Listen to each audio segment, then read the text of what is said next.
who feel they have been wrongly accused of fraud due to faults with this particular system, and a meeting with them in the new year to discuss what action they plan on taking. You may recall that this case was brought to my attention in 2008, I think that should actually be 2009, when the sub-postmistress from South Warnborough, that's Jo Hamilton, in Hampshire faced the same situation. It's not been rectified, a situation which does not bring credit to the Royal Mail. I'm also writing to the Minister to make him aware of this, and we'll look at that in a moment. And then you deal with a separate point about the closure of the branch in Odiham. Overall, in this letter, you were raising the Horizon issue, not just in the context of the Odiham post office, but as a much broader point. Would that be fair? Yes. Can we look at the reply, please? Poll 0010 7698.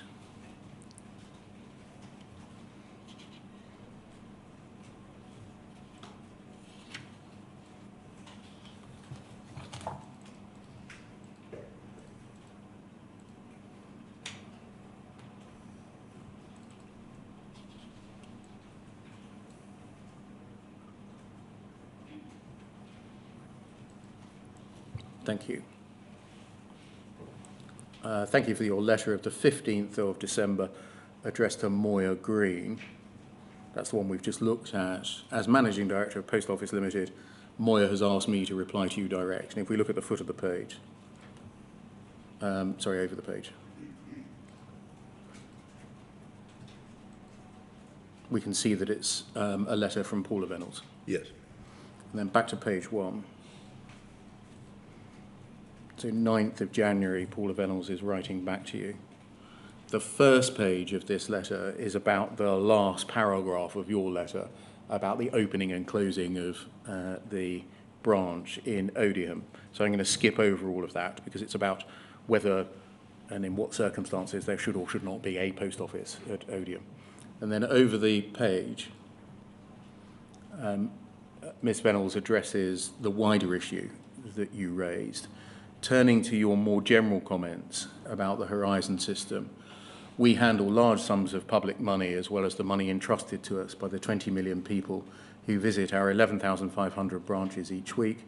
There are a small number of previous and existing sub-postmasters, including Mrs. Hamilton, who used to run the South Warnborough post office, who allege that financial discrepancies at their branch are due to a fault with the system. We're also aware of the activities of a group called Justice for Sub-Postmasters Alliance, JFSA. There's been no evidence to support any of the allegations, and we have no reason to doubt the integrity of the system, which we remain confident is robust and fit for purpose. She hopes that that has clarified the position. You described this in your witness statement as being given the brush off. Yes. You say in your witness statement that the sub-postmasters that you had met seemed to you to be transparently honest. Yes. That there was no suggestion that the introduction of a new computerized accounting system had thereby uncovered previously hidden fraudsters. No. And if anyone had made such a suggestion, you would have given it short shrift because of the self-evident honesty of the sub-postmasters you had met, because of the sudden rash of similar allegations shortly after the installation of a new computer system. Yes. And therefore you were not satisfied with being given the brush off by Paula Venables. No, I wasn't.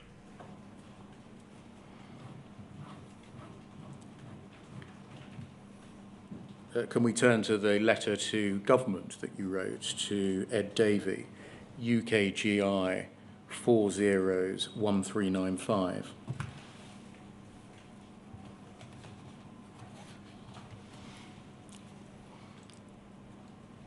You'll see he was the Parliamentary Under-Secretary of State in Biz at that time, and you say, I have been contacted by a number of constituents living in Odiham in Hampshire who are most upset at the fact that their local post office has been closed.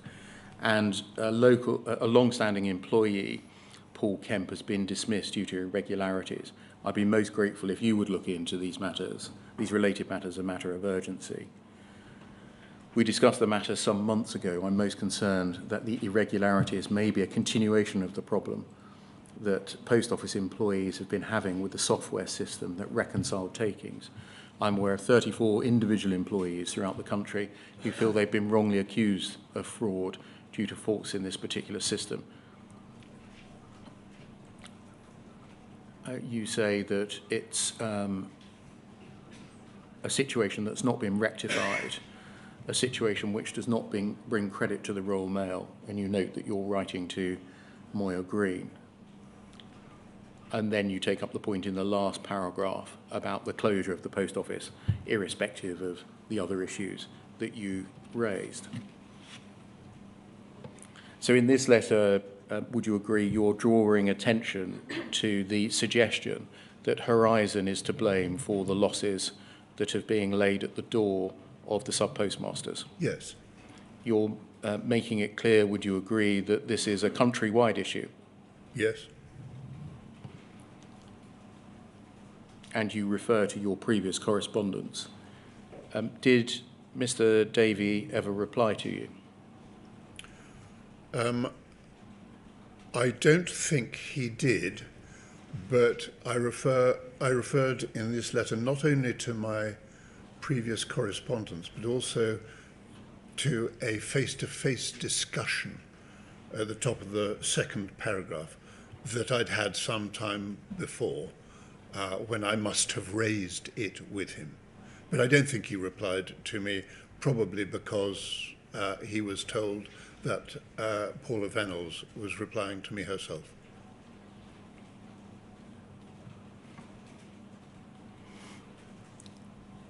I'm going to skip over the meeting, the early meeting between, that can come down, thank you, between sub-postmasters, shoesmiths, solicitors and parliamentarians in Portcullis House. Yep. On the 27th of February 2012. That's addressed in paragraphs 37 and 38 of your witness statement, and in detailed minutes of that meeting. There's no need to display this. On SMIS 40247 at pages 4 to 7. But in short, you chaired the meeting. You Yes. told the sub-postmasters that you did not believe that they were anything other than honest. Yes. And that the post office's line, as you described it, that there was nothing wrong with Horizon, was wholly implausible. Yes. Is that a fair summary of the meeting? It is. And what was the idea of the meeting between sub-postmasters, shoesmiths and parliamentarians? One MP alone can't achieve much, but if there is a nationwide issue, then getting more than one MP together makes for much greater effect, as we can see. This led, I think, to a meeting with Alice Perkins and Olwyn Lyons and you very shortly thereafter on the 13th of March 2012, is that right? Yes. And I want to explore briefly with you a meeting that you had with Alice Perkins and Olwyn Lyons. So the context, I think, for the meeting was a written communication, an email that you'd sent to Alice Perkins on the 23rd of February. If we can just look at that, please. Poll 00105470.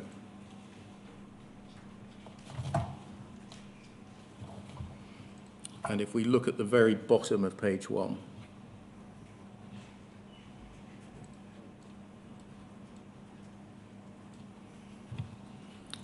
you say on the 23rd of February, "Dear Alice, you may remember that when we last met at, I think, Ditchley Park," that's the conference that I mentioned earlier, "I mentioned the issue of the Horizon computer system in use at sub-post offices throughout the country.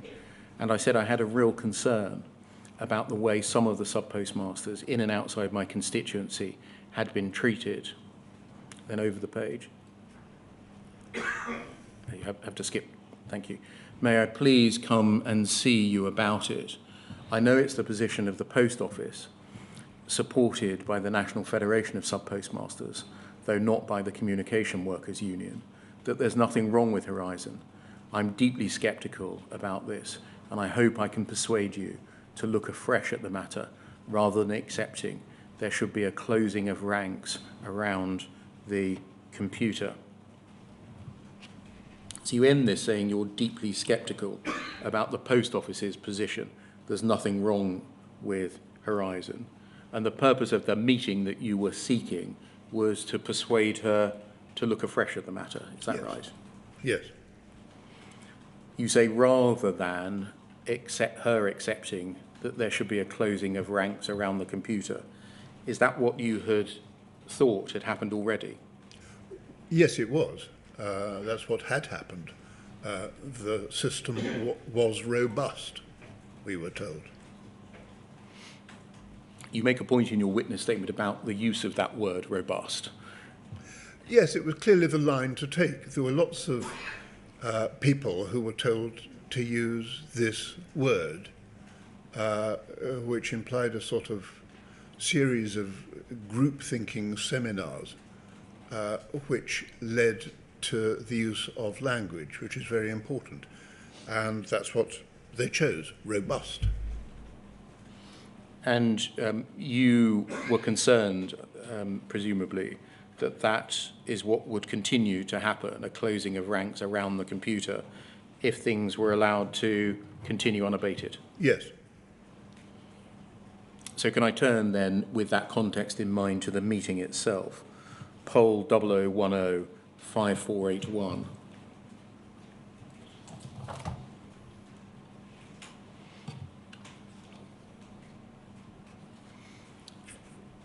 It's the three of you. We can see from the top, you, Alice Perkins and Alwyn Lyons. Paragraph 1, you started the meeting by explaining why you were concerned about the Horizon system and the support that sub-postmasters receive from the business when they're faced with a discrepancy in their accounts.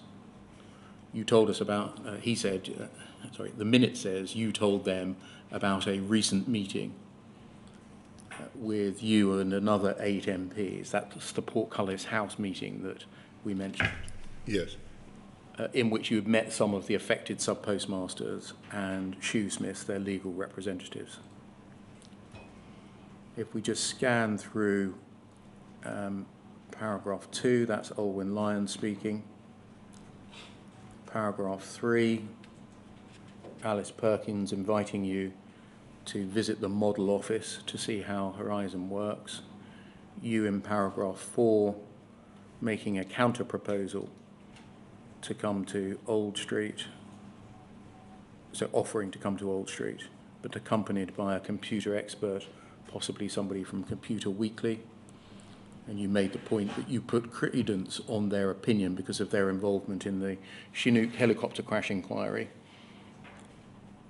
and that you told them that Computer Weekly had also been sceptical about Horizon. And then paragraph 5, something I just want to concentrate on. It says, it records, and this is the Post Office's own note, Alice Perkins explained that the system had been independently reviewed by several people, including the Royal Mail Internal Audit and Deloitte, who had no relationship with the business or Fujitsu. And you are recorded as saying that you were not convinced that this had been done by IT experts. From this minute, I suspect you've got no recollection of the meeting itself. You are correct. But from the minute, would you understand that you were being told that Royal Mail Group internal audit was independent of the Post Office? Yes, I would have been sceptical about that independence. And then secondly, that there was a separate audit of Horizon by Deloitte.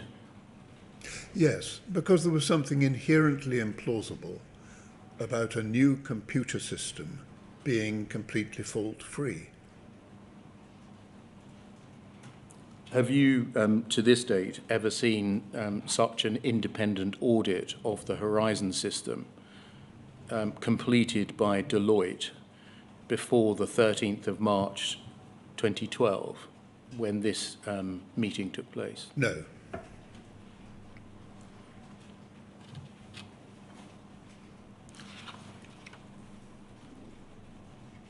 We can see what paragraph 6 says. Alice Perkins offered to consider a further review of the system by an IT expert, specifically looking at the integrity of the data and discrepancy errors thrown up in sub-postmasters' balances.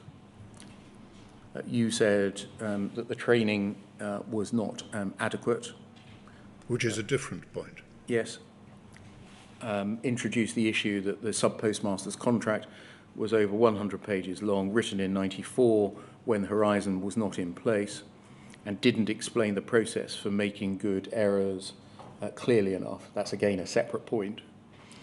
And you suggested that the sub-postmasters didn't get a copy of their contract until they had taken up their appointment, by which time it was too late to understand the full commitment they were making. And that's a yet fourth point, I think.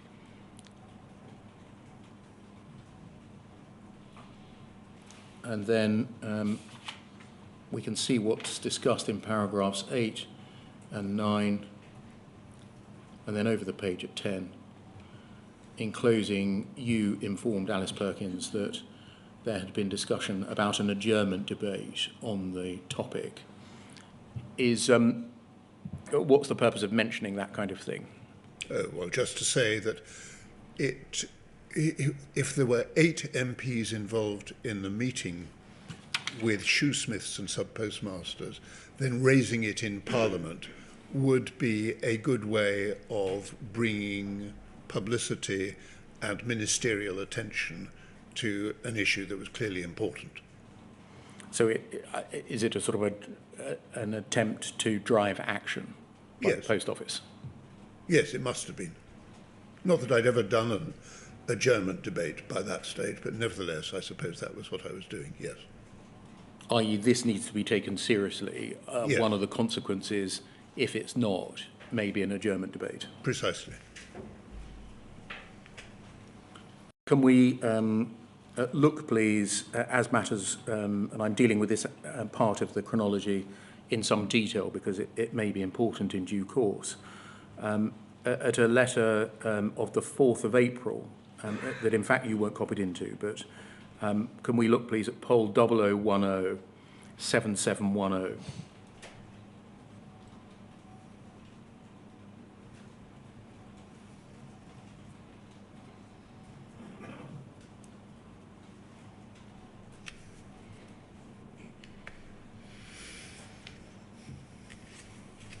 Thank you. And if we just look at the second page, please, we can see it's from Paula Venables. Yes. And then back to the first page. It's a letter to Oliver Letwin of the 4th of April 2012.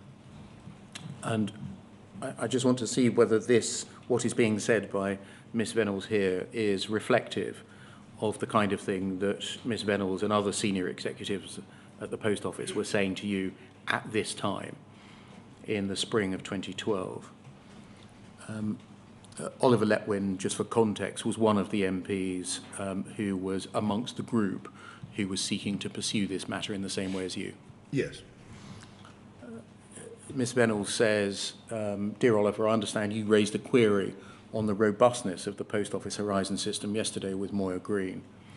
I'm grateful to Moya for passing this query on to me. And then Ms. Venables says this: the Post Office takes very seriously any perception that there is an issue with the accuracy of the Horizon system. There isn't. The Horizon system has been rigorously tested using independent assessors and robust procedures. The independent assessor's point, is that the kind of thing that was ever said to you? Oh, probably. Although, I mean, I can't remember the words being used, but probably if that was what they were saying. Were they ever named? I mean, we saw in the meeting that it was said that there was an independent audit commissioned or carried out by the Royal Mail Group's audit function and Deloitte's. These independent assessors, can you remember whether any other names were given? Well, it's 12 years ago now. I can't remember whether names were used. It was the independents that I would have been interested in rather than the names. Yes. And we'll see that there's a very firm line taken in the first part of that paragraph. Yes. Seems odd. And then paragraph 3.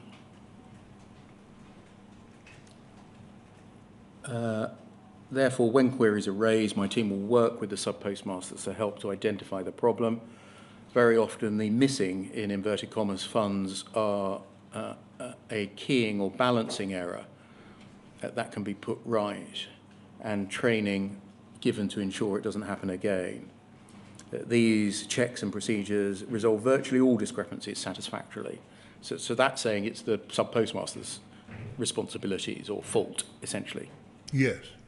However, in some cases, which fortunately are very few and far between, we've had to prosecute sub-postmasters for theft or false accounting and provide evidence which substantiates our legal position.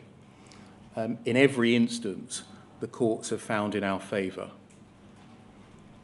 Now, that's a false statement there, that in every instance the courts have found in our favour.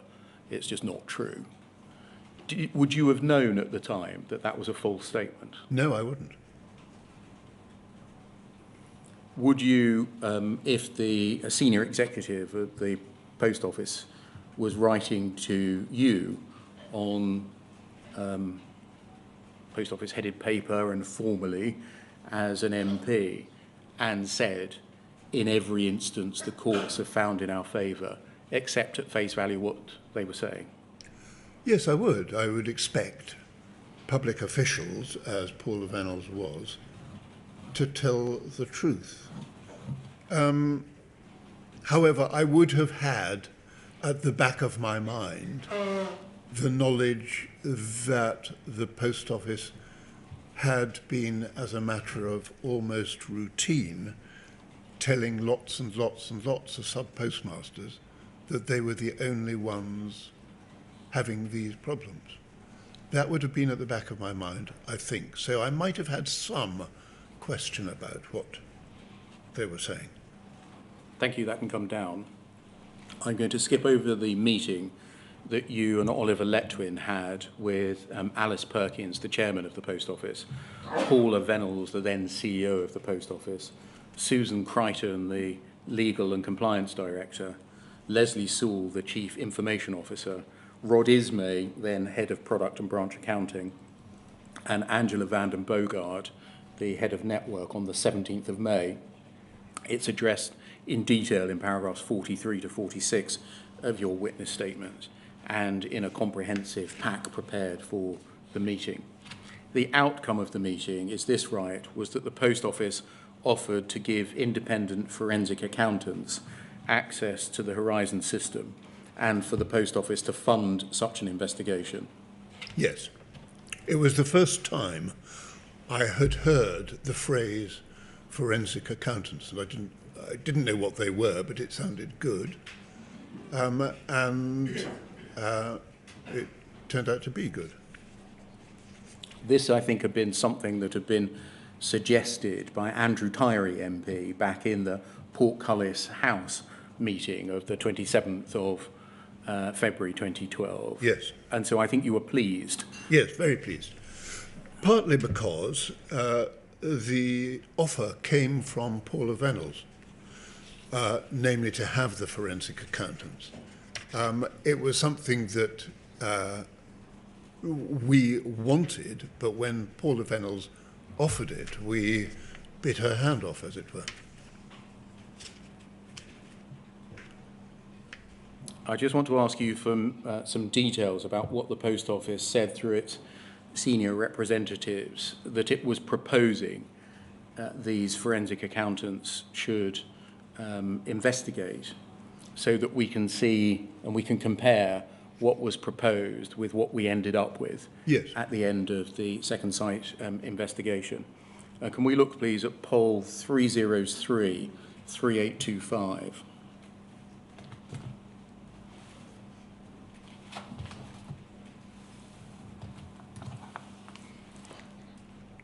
This is something that I don't think you would have seen. It's a Post Office pack containing the documents set out in that index there, an agenda for the meeting, key messages that the Post Office wished to deliver. I think I saw this when I was asked to draft my witness statement. Yes. Yes. You wouldn't have seen it at the time. I certainly didn't see it at the time. No. So they're essentially, I think, speaking notes in large part for the meeting. And can we turn to page 3, please?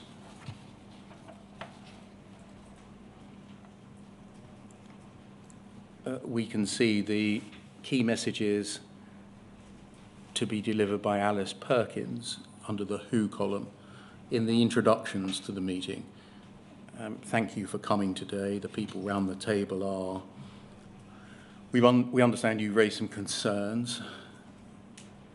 We take this issue very seriously.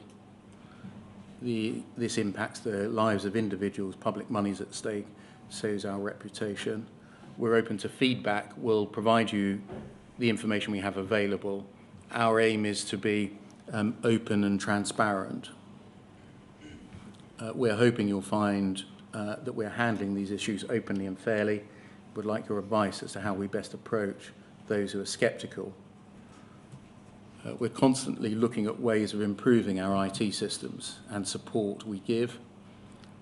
And then this, our IT systems are routinely audited and our recruitment and training processes are independently reviewed so that we can make improvements. We'll be exploring in due course the accuracy of that, IT systems being routinely audited. And then reading on, we're also considering an external audit of our end-to-end processes, systems and data.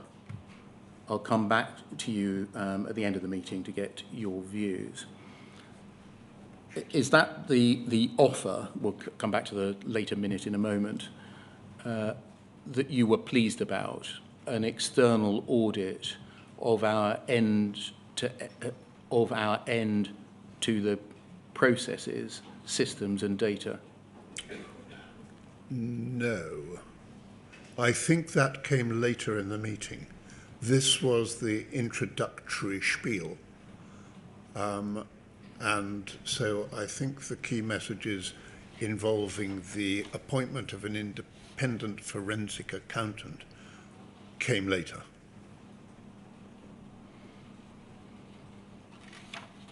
Just skipping through, we'll get to the end in a moment. Page 5, please.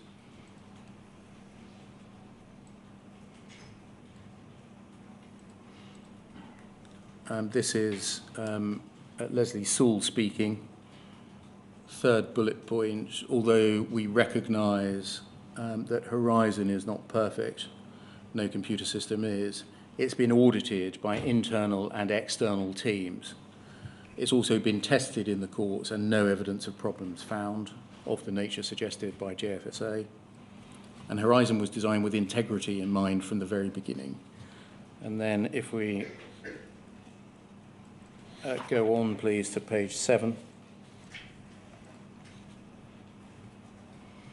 I think this is where Alice Perkins wraps up, where she comes back as she promised to do, as we saw on that first page.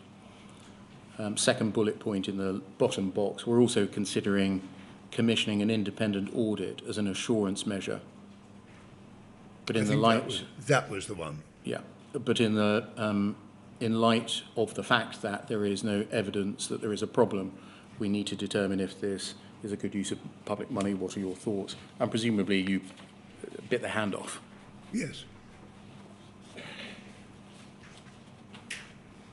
What did you understand was being offered? That there would be an independent deep dive into what had gone wrong with these sub-postmasters who had been prosecuted or made to pay money.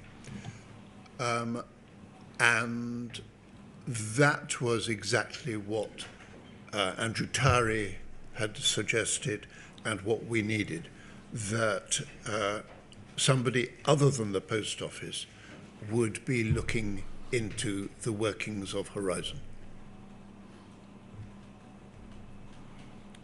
So that would involve, would this be right, looking at Horizon as an entire system, the end-to-end process involved? Yes. As well as other Post Office accounting procedures? Yes. One of the things that I had raised in one of the documents you've earlier shown me was the issue of the helpline, the issue of training, the issue of the contract, and so, yes, to look into all of that. It seems that there was an agreement to have a further meeting with a wider group of parliamentarians, and that was set for the 18th of June 2012. Yes. This is maybe quite an important meeting, so I want to examine it in a little more detail, if we may. Can we look, please, at JARB 601?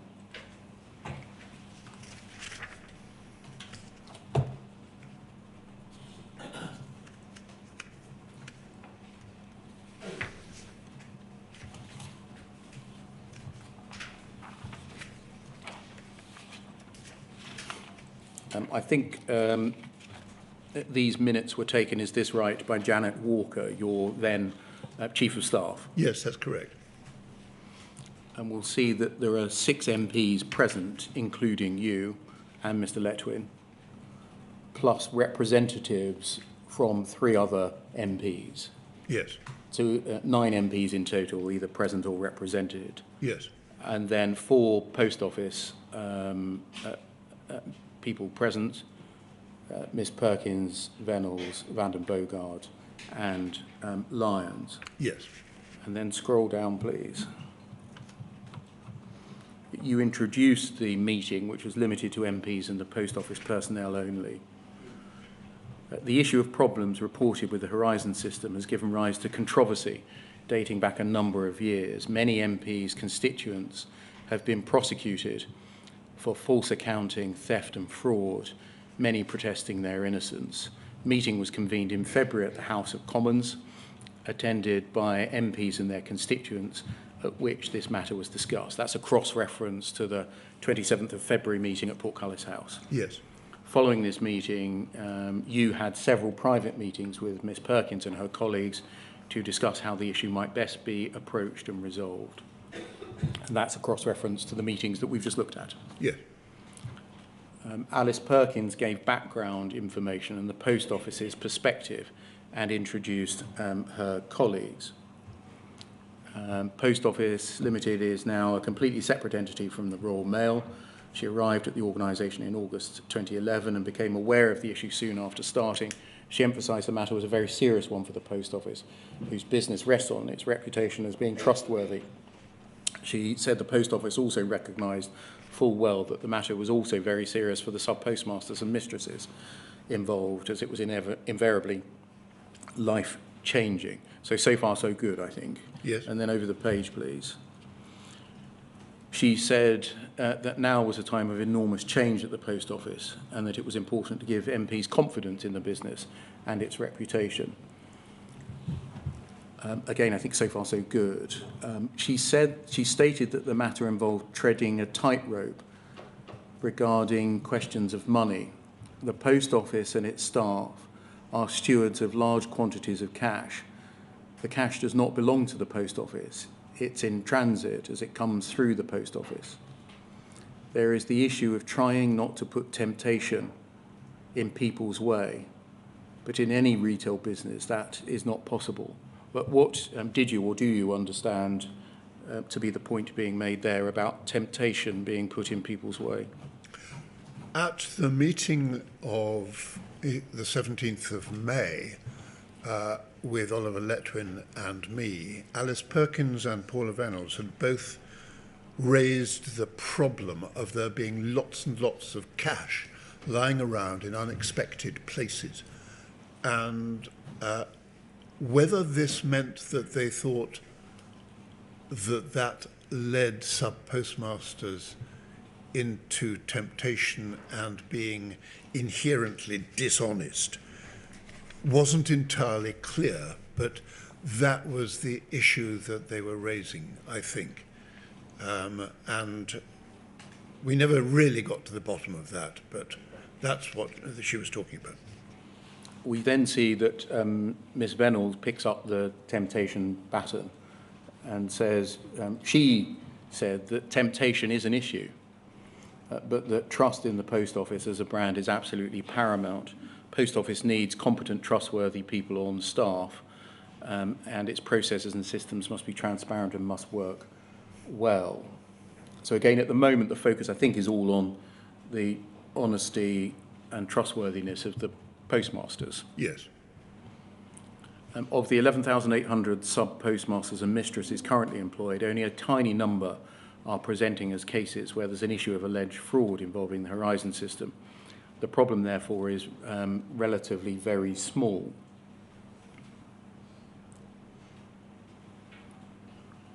And then I want to go through what's later said here as a series of assertions made. She said, according to the minutes, that the Horizon system is very secure. The first assertion, assertion one. Did you at this stage know whether that was true or false? At this stage, no, I didn't. We were going to have an independent investigation to see whether that was true or not. Did you accept what you were being told by the chief executive of the post office? I did not accept that the Horizon system was very secure, no. That was a matter still to be investigated. Can I turn to the second assertion, assertion two? Every keystroke used by anyone using the system is recorded and auditable. Did you know whether that was true or false? I didn't know whether that was true or false. That was a matter still to be investigated. Did you accept what you were being told by the chief executive of the post office?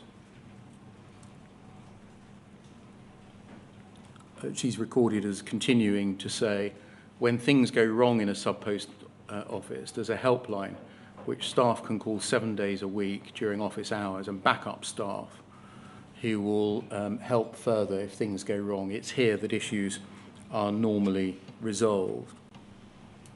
Did you know whether that was correct, true or false, that at the helpline stage, issues are normally resolved?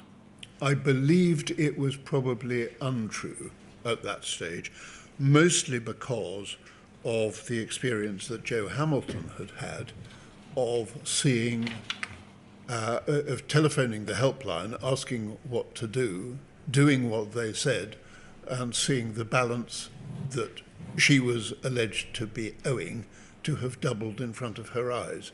So that assertion struck me as being untrue. Can we turn to the fourth assertion? It appears that some sub-postmasters have been borrowing money from the post office account or till in the same way that they might do in a retail business. But this isn't how the post office works. Post office cash is public money, and the post office must recover it if it goes missing.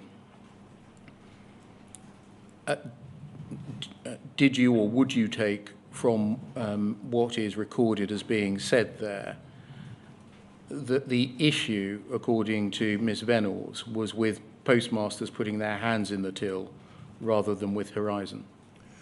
Well, it's clearly possible that that might have happened in some cases.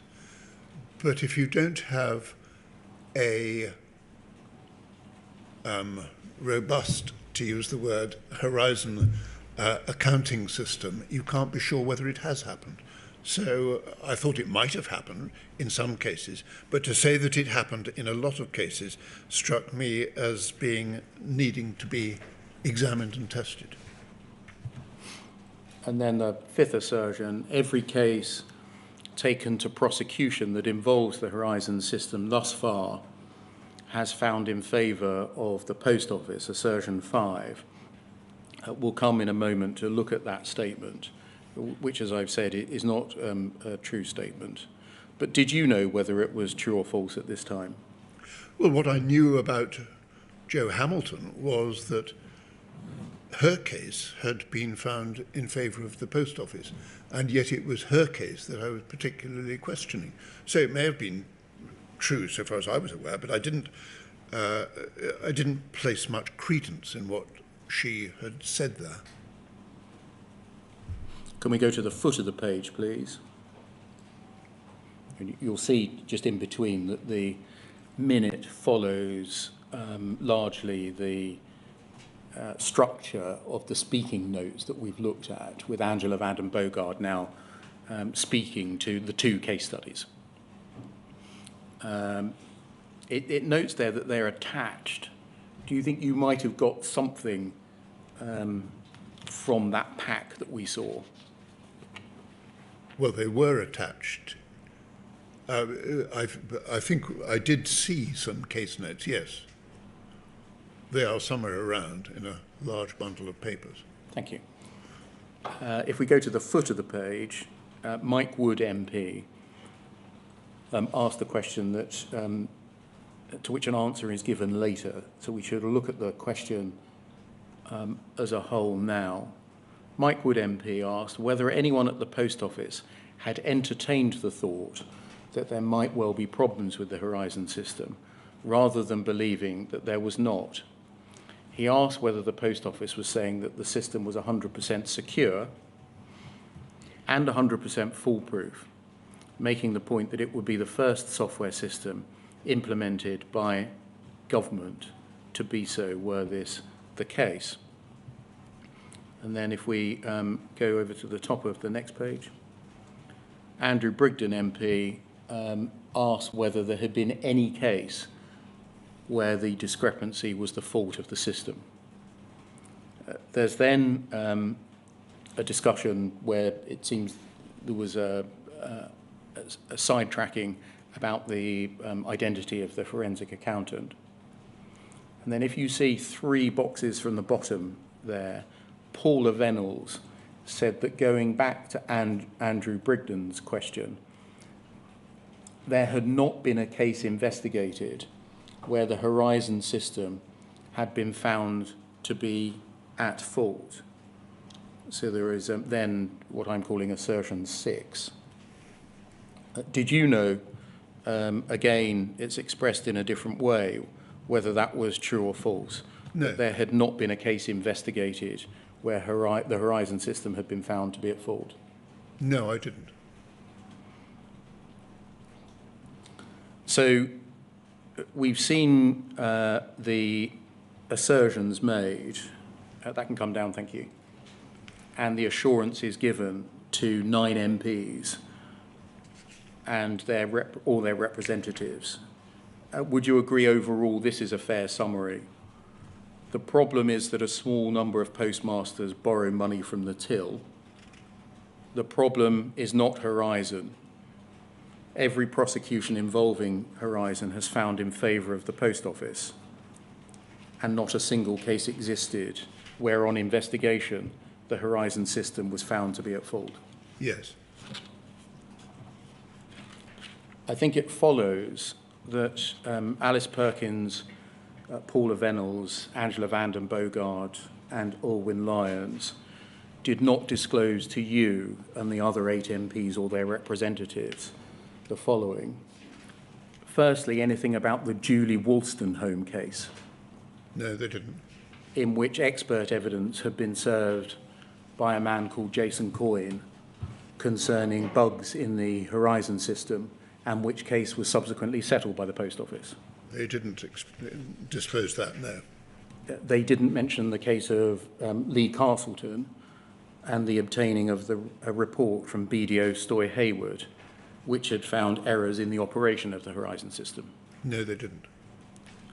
They didn't mention the acquittal of Maureen McKelvey by a jury in 2004, Mrs. McKelvey having blamed Horizon for the causing of losses of money which she was accused of stealing. No, they didn't. They did not mention the speedy acquittal of Suzanne Palmer by a jury in 2007, Mrs. Palmer also having blamed Horizon at trial for the losses attributable or said to be attributable to her. No, they didn't. A jury question directed at the Post Office to the effect of what is Mrs. Palmer supposed to do if she didn't agree the figure that Horizon had produced, which the Post Office had been unable or unwilling to answer, and an order that the Post Office pay £78,000 in costs.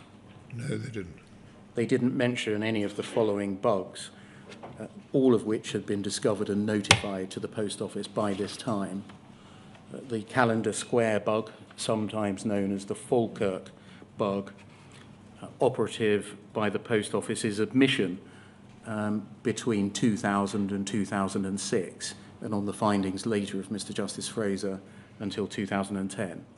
No, they didn't mention. They didn't mention the receipts and payments mismatch bug of 2010. No.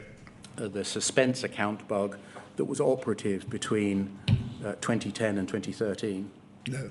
They didn't mention the Dalmellington bug operative from 2010 and the fact that it was still operative at the time of this meeting. No. They didn't mention the Remming in bug operative in 2010 or the Remming out bugs operative in 2005 and again in 2007. No.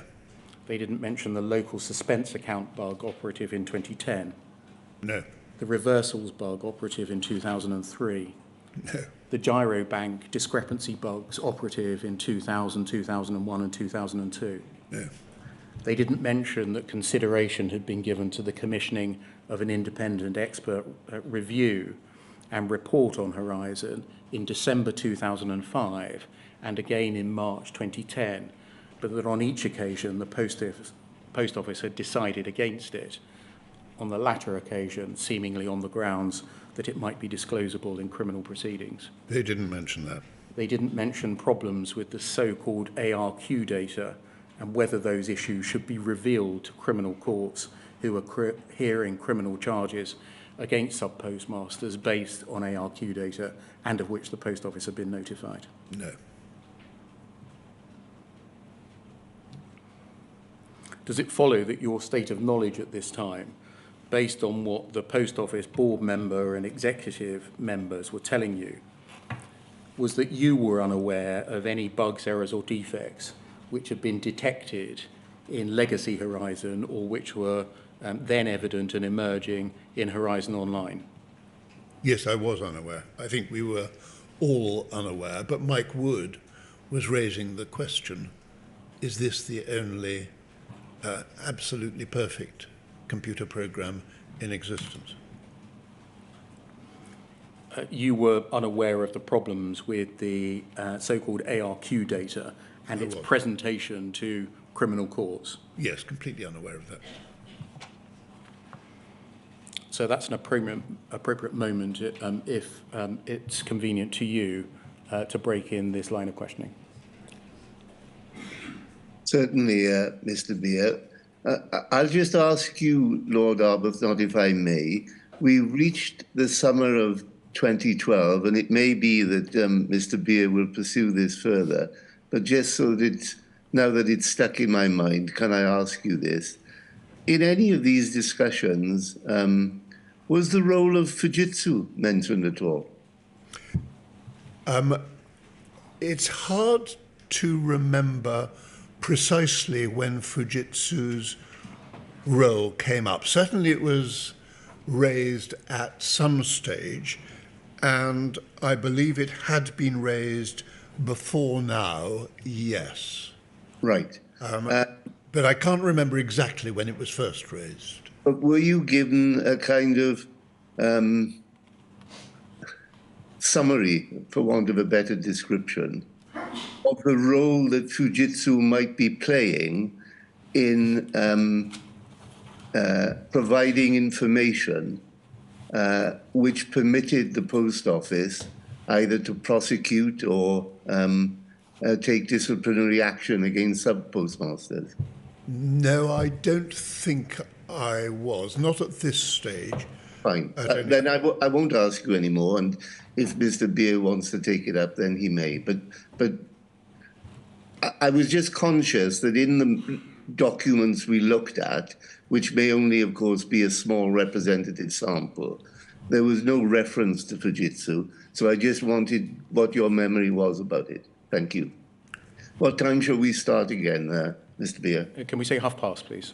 Yeah, of course.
So, good morning. Can you see and hear us? Yes, thank you, yes. Lord Arbuthnot, in my list of 16 or 17 things that were not mentioned to you against being told that every prosecution involving Horizon had found in favour of the Post Office and that not a single case existed where on investigation the Horizon system was found to be at fault, I omitted to include one. That of Miss Nicola Arch, who was acquitted in 2000, so very early on. Was that something that was mentioned to you? No, that was not something that was mentioned to me. I had mentioned the jury acquittal in 2004 of Maureen McKelvey and the jury acquittal of Suzanne Palmer in 2007. That's a third jury acquittal not mentioned. Right.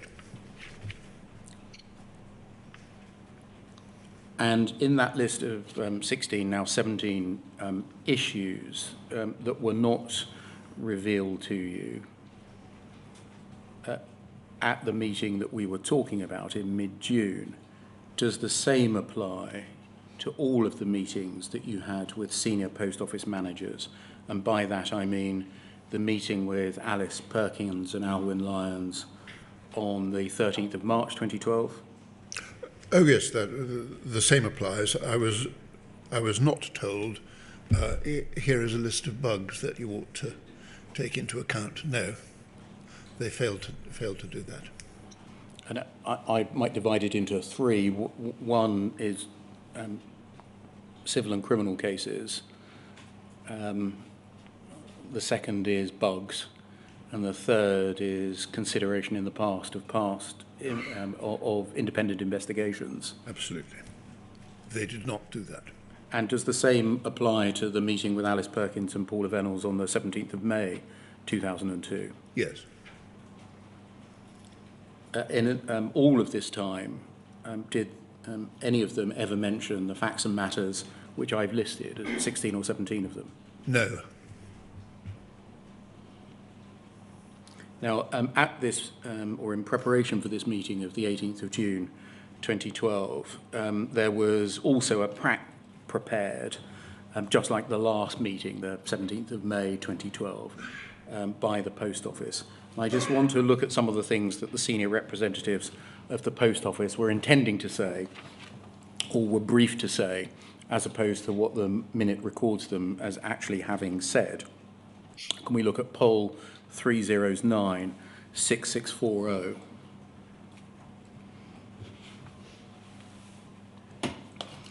Can you see this is in similar format, a pack for the 18th of June meeting? Yes. And can we go to page 4, please?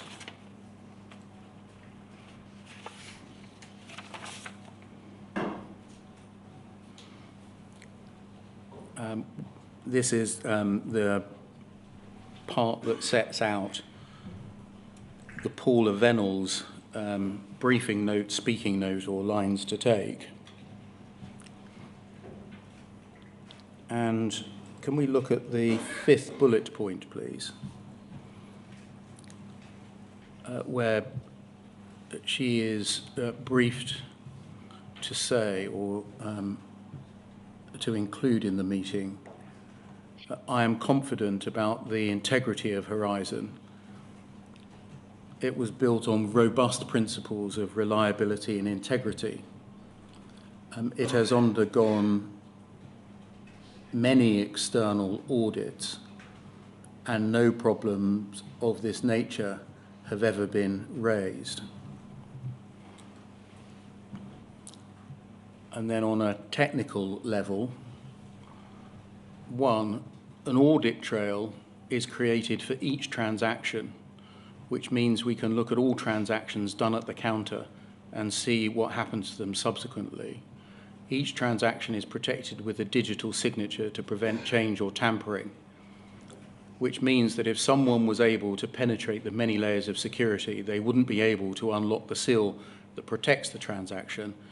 This prevents any malicious manipulation, and reconciliation processes automatically detect any problems, which mean if there is a problem, deliberate or otherwise, it will be caught on the reconciliation report.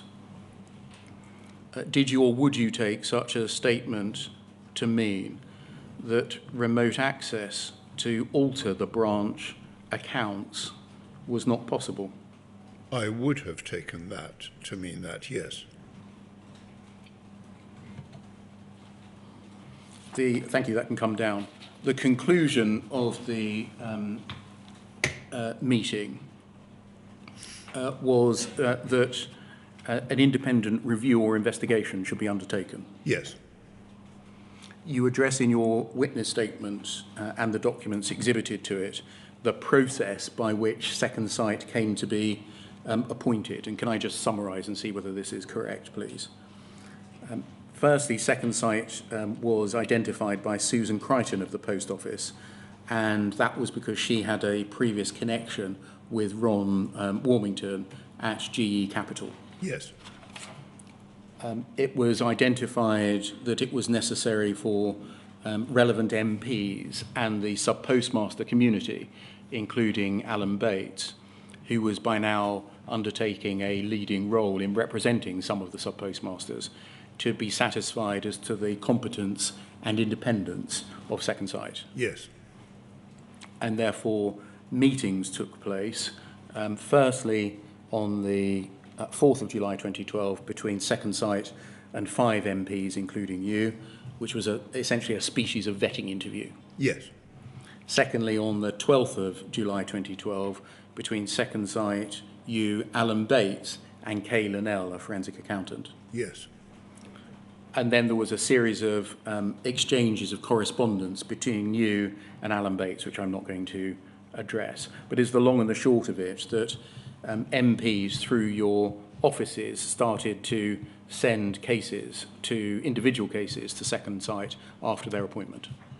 Yes, and although it may have been via me or my office, probably was. And so you were a hub. I was. For the forwarding of such cases. Yes.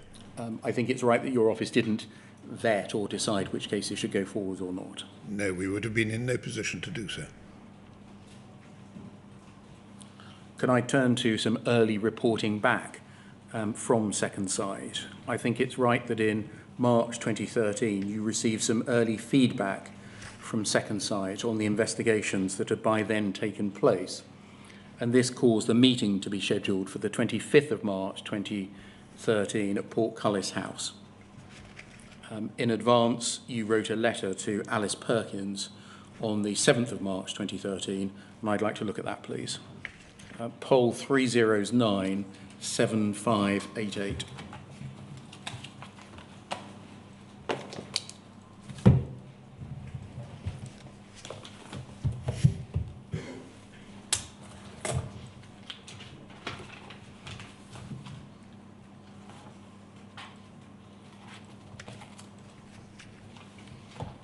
So 7th of March 2013, you to Alice Perkins.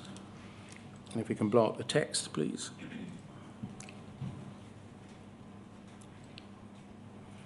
As you know, I'm hosting a meeting on the 25th of March at Portcullis House about the sub-postmaster mistress issue. That's the meeting that we're going to turn to. The meeting is to take the form of an update from Ron Warmington and Ian Henderson of Second Sight on how their investigations are proceeding. I wonder if you might be free to attend, along with any of those of your colleagues that you deem it's appropriate to invite. I've invited all MPs who have constituents who've raised this matter with them. Alan Bates, who heads the Alliance for Justice of Sub-Postmasters, and Kay Linnell, who is working with him. I do not propose inviting the media. And then we can scan over the remaining paragraphs on that page. And go over the page, please.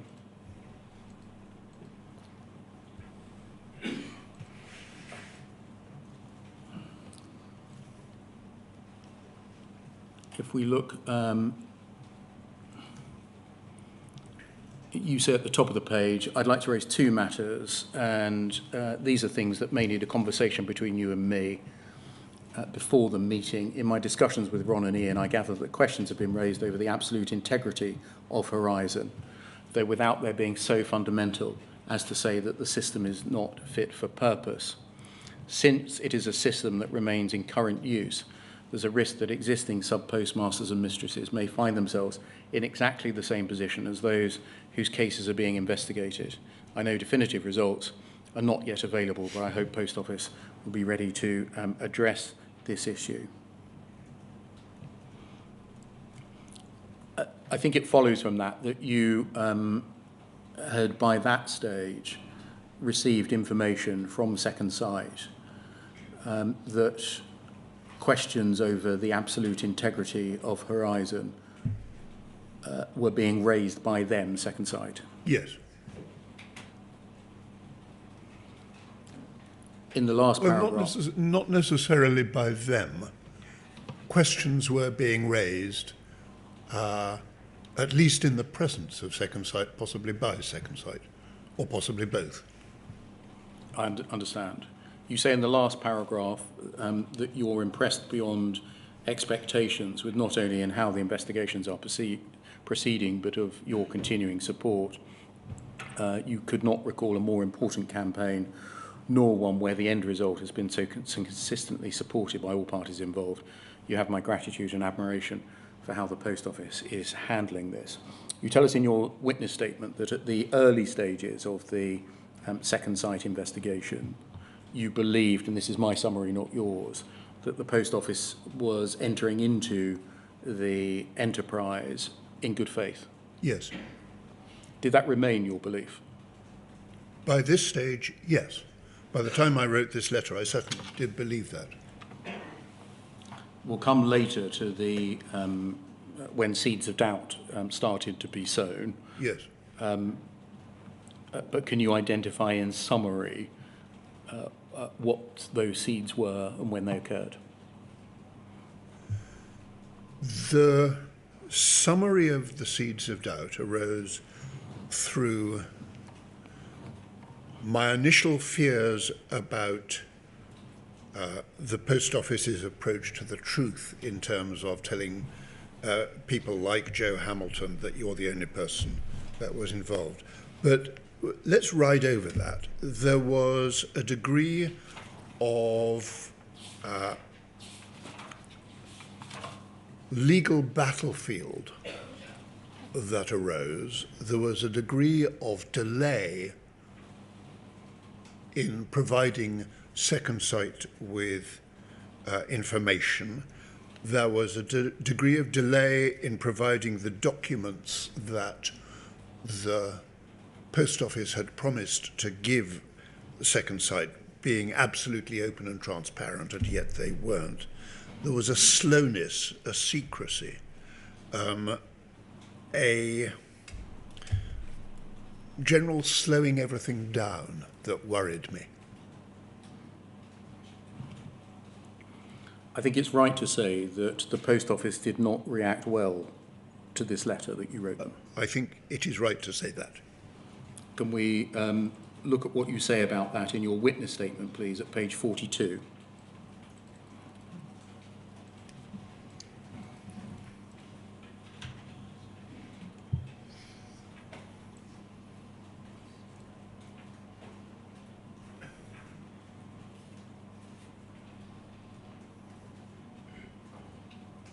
Page 42, paragraph 80, please.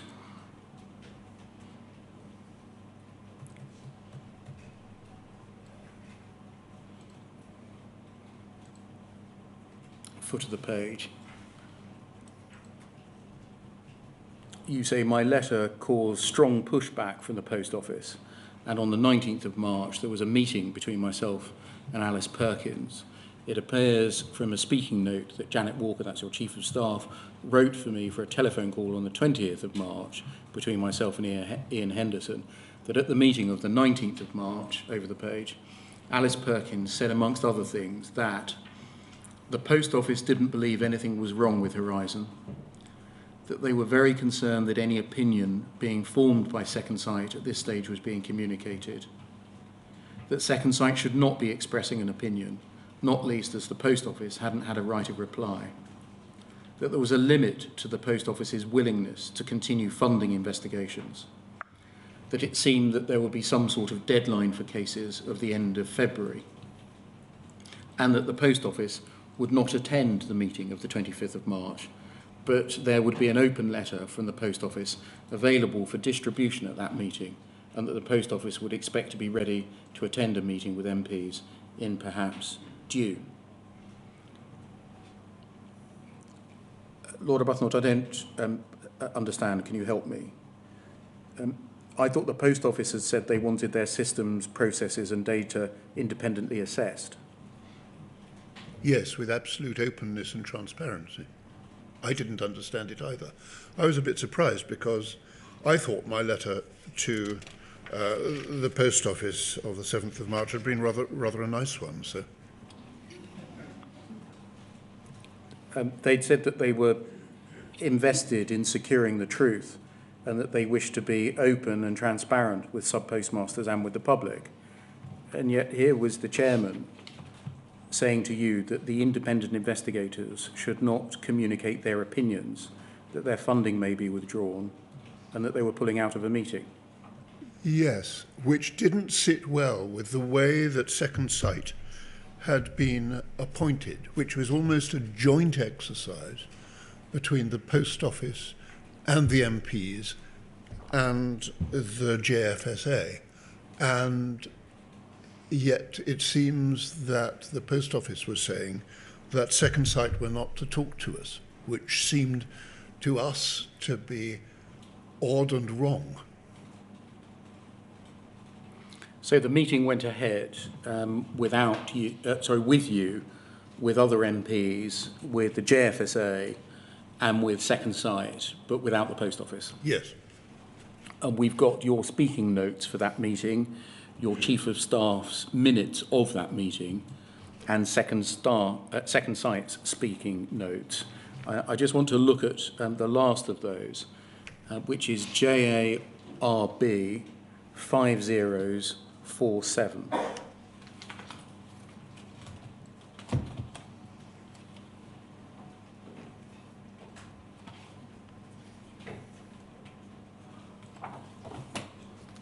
These are the Second Sight notes for the meeting of the 25th of March 2013. There is a summary in the first, second, third and fourth paragraphs. And then scroll down, please.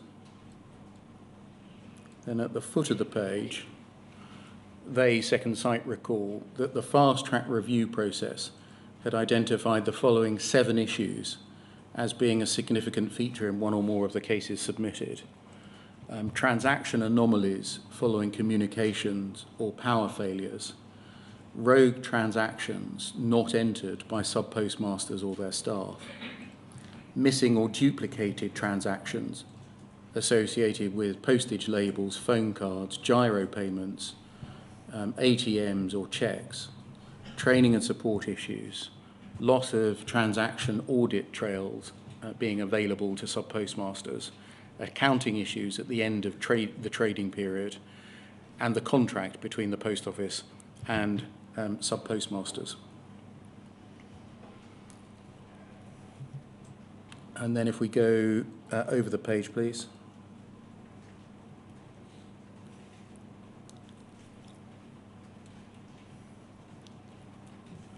They said the investigation is progressing well.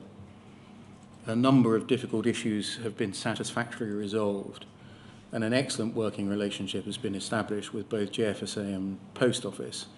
Second Sight has regular meetings with senior representatives of the Post Office and is grateful for the support the Post Office is providing.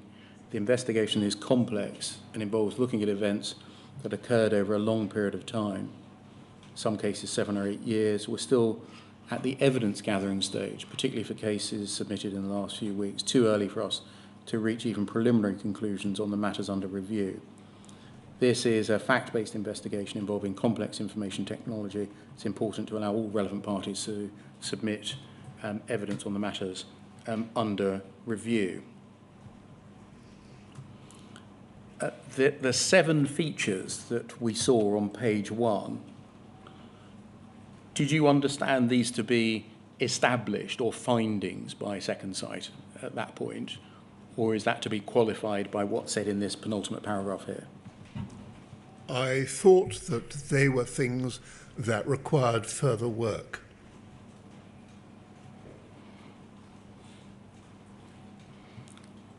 It seems that in turn, what was said at the meeting caused concern with JFSA.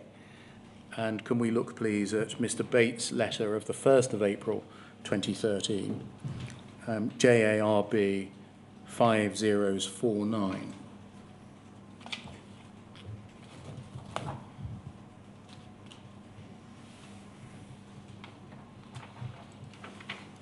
This is a letter to you from Mr. Bates. He says, having had the opportunity to reflect on the meeting at Portcullis House, that's the one we're talking about, I thought it important to convey to you the concerns that both Kay Linnell and I took from the Second Sight report and the briefing document they produced for the meeting. That's the one we've just looked at. Yes. Whilst every individual's case is extremely important to that individual, it's also doubly so in the weight that it adds to the systemic failures with Post Office and their Horizon system. These are issues which we at JFSA have been raising for years, and having closely worked with Second Sight over the last few months, we can see that they too have independently arrived at the same conclusions through their analysis of the cases. We can neither understand why Second Sight was so reluctant to bring the systemic failures to the fore at the meeting, nor see why the focus of the investigation has not now been centred on them. These systemic failures are proven facts. They're at the root of most of the sub-postmaster cases. Although from the Second Sight briefing document, it seems that they are only going to be treated as an adjunct to the issue of the cases, to the point of where only the first 3 they list may be featured in their forthcoming report. The items I'm referring to from their document are, and then he lists the 7 of them. We fully appreciate that more work has to be undertaken to draw together the descriptions of each of the systemic failures recognised so far and the others known about, but for whatever reason not appearing on the list. Yet the work involved would be minor in comparison to labouring through the individual cases first. These systemic failures are also for others to comprehend without the requirement of an in-depth knowledge of the finer points. These systemic failures should now become the yardstick that the individual cases are measured against. That approach will be quicker and far more effective method of addressing the whole issue and would minimise the information required from POL, which is the main cause of the slow progress of, that Second Sight has made with the individual cases. There does seem to me far too much sensitivity in not requiring the Post Office to address these systemic failures now, rather than waiting until a report is produced later in the year.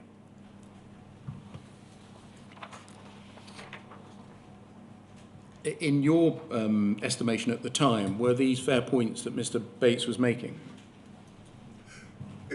It was probably beyond my technical understanding of the way Horizon worked, but I thought that these were points which certainly needed to be answered both by Second Sight and by the Post Office.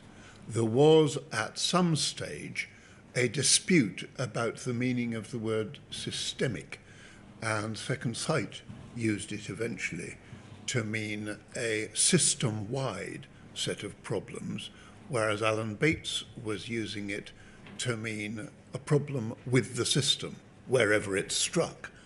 And the Post Office grabbed the most favourable to them meaning of the word systemic, and Alan Bates pursued the least favourable to the Post Office use of the word systemic. Did you gain any sense at this time of whether the Post Office's intervention by the letter from Alice Perkins and the refusal to attend the meeting, the strong pushback that you mentioned earlier, had itself had an effect on the strength of view that Second Sight held, or at least the way it was prepared to present such views? I'm not sure exactly what you're asking there. I did think that this was the first time that the Post Office had really objected to what Second Sight was doing, and that might well have a consequence on Second Sight. Thank you. I think that answers the question. You had a telephone conference call with Paula Venables as a consequence of this, for which your Chief of Staff prepared a briefing or speaking note. Can we look at that, please? JARB 5052.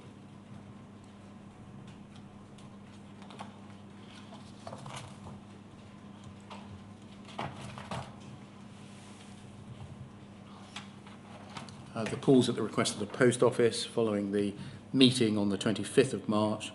The Post Office is nervous that the MPs are wanting individual cases resolved rather than following the existing approach taken by Second Sight.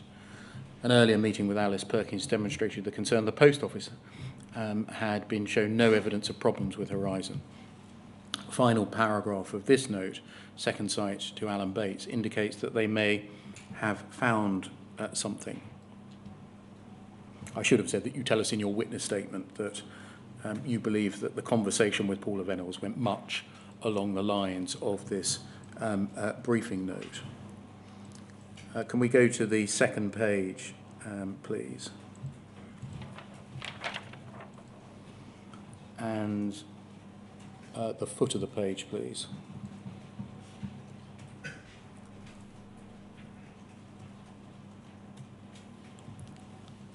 So you're here rehearsing, Mrs. Walker is rehearsing for you the contents of an email exchange between them and Alan Bates under paragraph 2. You've mentioned, quote, numerous miscarriages of justice, and it's pretty clear that James has also focused on that, as has Post Office's top management. You, Kay, Ian and I all know how much reliance has been placed on the courts, criminal and civil, on the Post Office's assurance, such as, quote, there is no remote access to the system or to individual branch terminals which would allow accounting records to be manipulated in any way. As you know, Alan, several of the spot reviews have presented what appears to be evidence that completely undermines and disproves statements like that. I'm pretty certain that in the event that even one of those spot reviews, for example 5, the Bracknell basement Rodkin one, turns out to be irrefutable, then James will completely understand the implications, as I'm sure will Pole's senior management. Was that issue mentioned by you on the call to Paula Venables? Well, it's hard to be sure of what was said, 10 years ago in a call, but it was a very important issue, and I would have thought it probably was, yes. Remote access would have completely undermined the Post Office's position. And why so? Because if Fujitsu or the Post Office can manipulate a sub-postmaster's accounts without the sub-postmaster knowing about it, then how can you prosecute that sub-postmaster for something which could not be provably down to the sub-postmaster? It might have been an action by the Post Office or by Fujitsu. It would, I think, completely undermine the question of the standard of proof required in a criminal trial. So for you, was it an important or an unimportant matter? It was central to the entire business. And so this isn't a record of the call, it's not a minute made of the call, it's a briefing for the call. Yes. And in this part of it, it's not a narrative of what to say, it's a recitation of an email of about 10 days before Yes. between Second Sight and Mr. Bates, but referring to the Bracknell basement Rudkin spot review. Your evidence, as I understand it, is you believe that this issue of remote access was mentioned, addressed in the call with Paula Reynolds. I think it would have been, yes. Can you not go any further than that in saying the detail that in fact you mentioned? I can't go any further than that because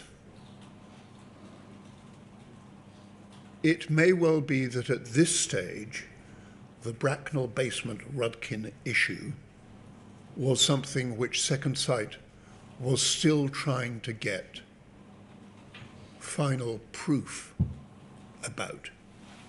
I can't remember whether at this stage the Post Office was still denying that that meeting had ever taken place and that Second Sight were trying to get email evidence. I can't remember exactly when that was resolved. Can we turn to a new document, please? Poll 3098379, which is the Post Office's minute of the call.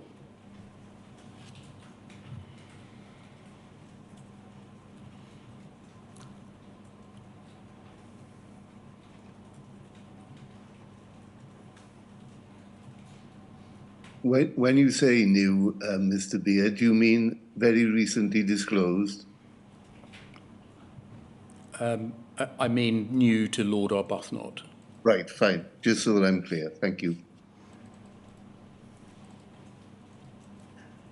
I don't think you had this when you made your witness statement. No, I didn't. But I did. I was shown it this morning before I came in, and I think it may show that, if we go down a bit, it may show that the Rudkin issue was raised. Yes, so this is, just to be clear, we've looked at your briefing notes for the purposes of the call. We've seen the Rudkin issue, I'll call it in summary, mentioned in it, and we've heard what your recollection is. Can we look, please, at page 2 of the Post Office's note of the call and look 4 bullet points in.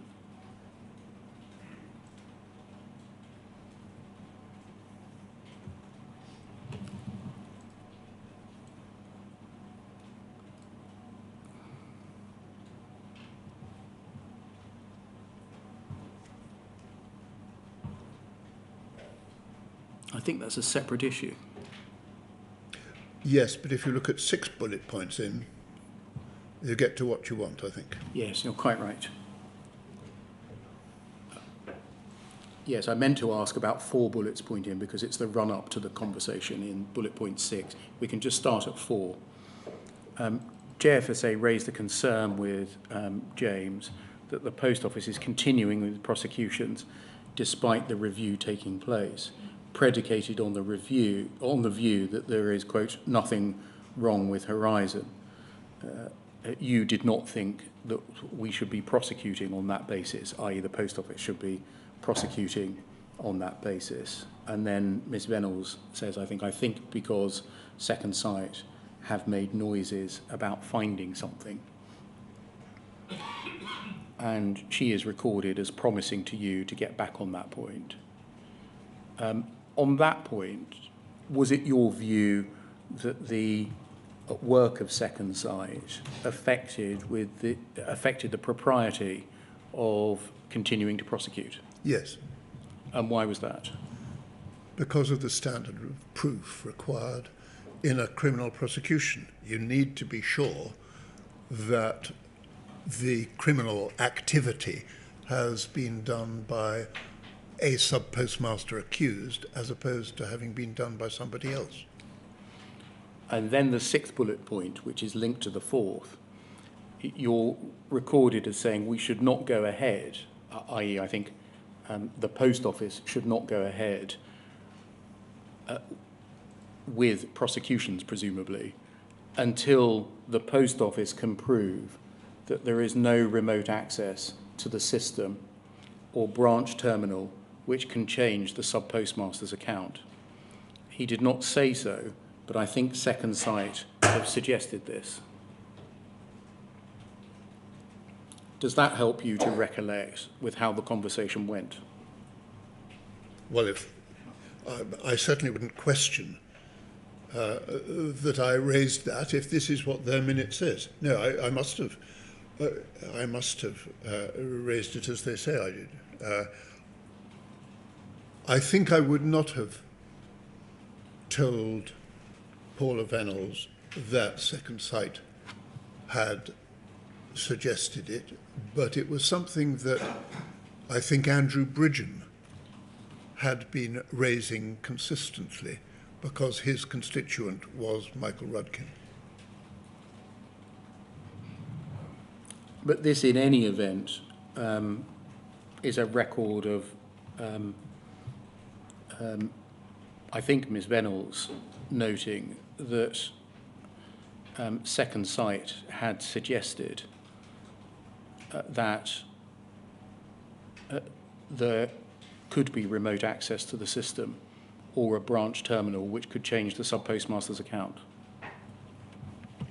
She was saying that they might have done. Yeah. Yes. We've seen that can come down, thank you, that one of the points that the Post Office was taking at this stage in the narrative was that Second Sight should not be saying anything to anyone unless and until the Post Office had had the opportunity to respond to the points that Second Sight was putting to the Post Office. Yes. And I just want to look at what Second Sight was saying to you about that. JARB 5053.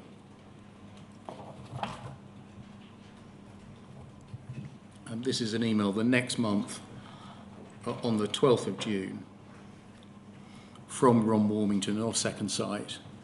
And he says, I'll send a proper response to your latest email later today. I don't think we'll need your help in getting the Post Office to respond to the spot reviews. They are responding, but you're not yet in a form that will really work in our interim report or in the 8th of July meeting. They are still, understandably I suppose, incredibly defensive, and nobody at the levels producing the responses is ready to give an inch. They probably fear it will be career death to concede any failings whatsoever. We have consistently and clearly asked for short, easy to understand, honest and complete answers to the assertions that we have put forward. What we are getting are highly technical, multi-page responses that will appear to many to have been crafted so as to avoid actually giving any answers to those assertions and allegations at all. Without wishing to burden you with the detail, the attached is a pretty good example and shows my exasperation in trying to get them to, in capital letters, answer the blasted questions. Was this email that you received here and what Second Sight were then saying about the Post Office's approach at this time a recurrent theme? I think it was, particularly the use of the word defensive.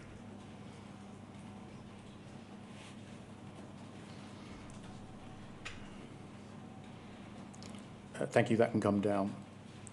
You've addressed in your witness statement, it's paragraphs 100 to 105, alongside numerous contemporaneous documents exhibited to that part of the statement, the issues arising from the publication of the Second Sight interim report on the 8th of July 2013. And say for one point, I'm not going to explore that. The exception is the role of Second Sight in relation to criminal cases. Can we just turn up paragraph 142 of your witness statement, please?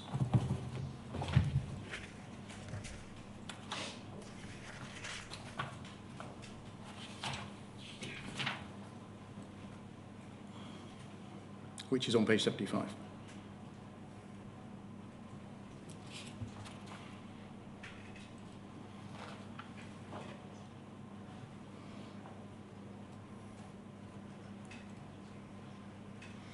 And we're jumping forwards significantly here. We're into January 2014, but it's the background to the questions that I'm going to ask you.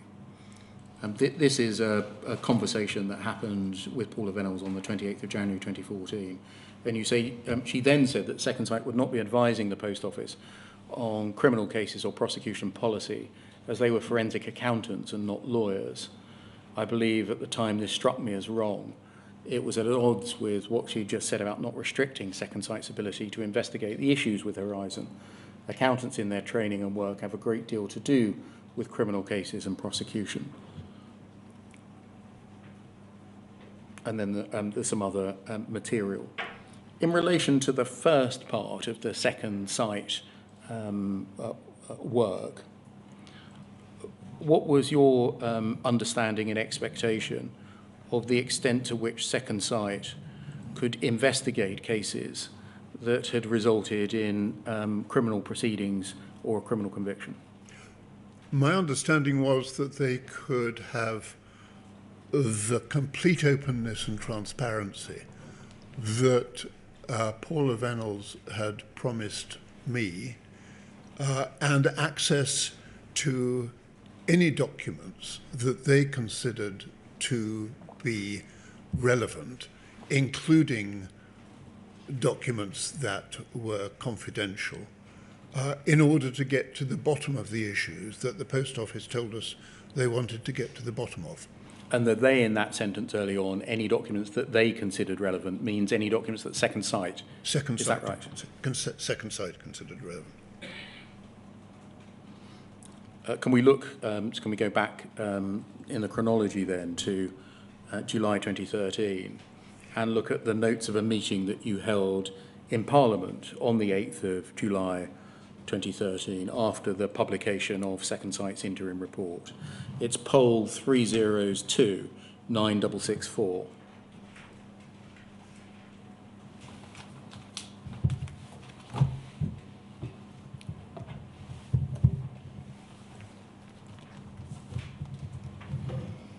I think this is a meeting after the publication that day of the interim report between Second Sight, Alan Bates, Caelan L. Shoesmith and a number of MPs.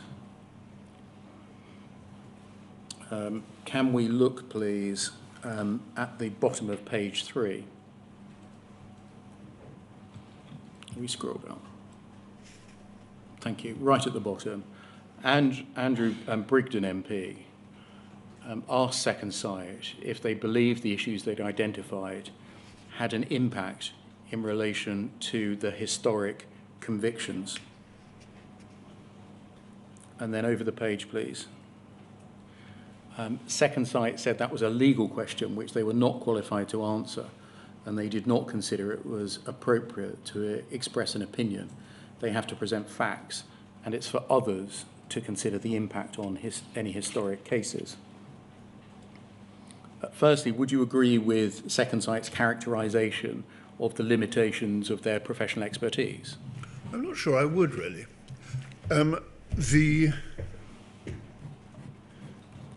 The key issue with the appointment of Second Sight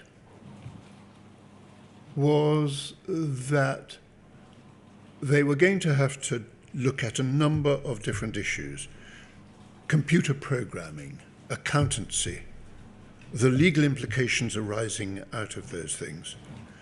And the key issue was that they should be independent of the Post Office. And so I had rather greater faith in Second Sight's legal expertise than it seems they did. And particularly since they had discovered a potential prosecution of Joe Hamilton on the basis of theft when there was no evidence. They had raised that. And that was an ethical issue which seemed to have passed by the post office lawyers who ought to have picked it up. So second sight's limitations in their own minds on their own ability was not something that I would have accepted.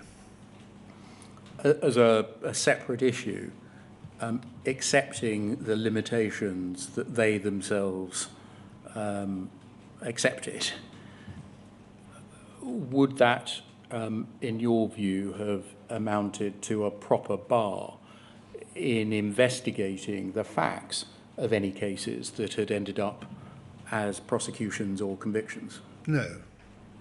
I don't think...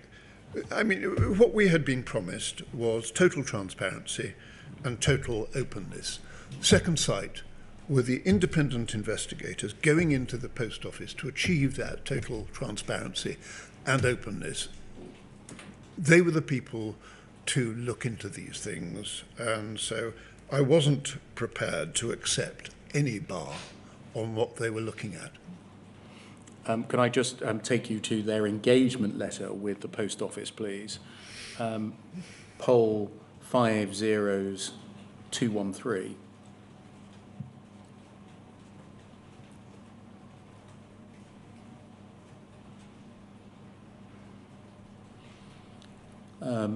This is moving on to the second part of the enterprise, the ICRMS,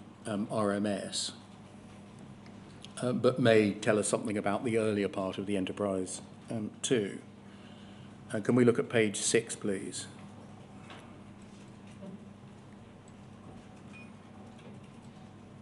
And clause 5.1, if you scroll down. In providing the services, Second Sight shall, over the page please, act with the skill and care expected of qualified and experienced accountants. It's acknowledged that matters relating to criminal law and procedure are outside Second Sight's scope of expertise and accordingly shall not be required to give an opinion in relation to such matters. Would you agree that in the light of this letter of appointment, they should not offer expert opinion on matters of criminal law or procedure? Well, this letter of appointment is dated the 1st of July 2014. Yes. And that was close to the period at which this entire process broke down. I actually believe that accountants are pretty well able to deal with legal issues in the same way as lawyers are pretty well able to deal with accountancy issues. I suspect that this letter of appointment, I don't know whether Second Sight signed it or not. I don't know, I can't remember when I first saw it. It may have been in relation to giving evidence in this. It is. Oh, right, okay. I don't know whether Second Sight signed it. I think they did. They did? I mean, you're right, Lord Arbuthnot, that perhaps oddly, at the beginning of the mediation process, there was no letter of appointment, and the Post Office raised the issue of a letter of appointment towards the end of the process, and this was it. Oh, well. I bet this was draft. Yes, okay, right. In any event, as to my earlier question, even accepting this, would you agree that any accepted limitation by Second Sight on their ability to offer an opinion on issues relating to criminal law and procedure should be a bar to them investigating cases that ended up in criminal proceedings or a conviction? Certainly not. I mean, that would be an illogical sequence of events. Thank you. That can come down. The Post Office prepared a briefing for responding to the Second Sight interim report of the 8th of July 2013. Can we look at that, please? FUJ 308-1852.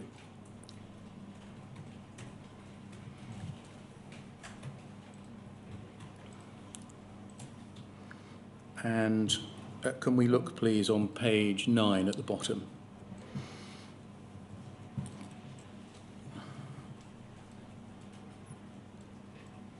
Under Spot Review 5, remember that was mentioned earlier, the Rudkin basement issue.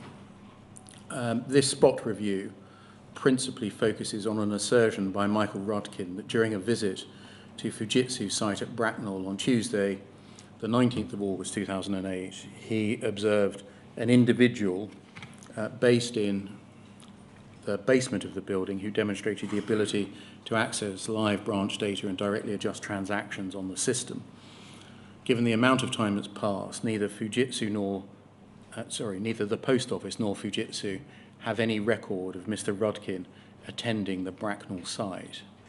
Post office and Fujitsu have attempted to establish the Bracknell visitor logs for the day in question to verify Mr. Rudkin's attendance and his contact on the day. However, these records are not retained for as far back as 2008.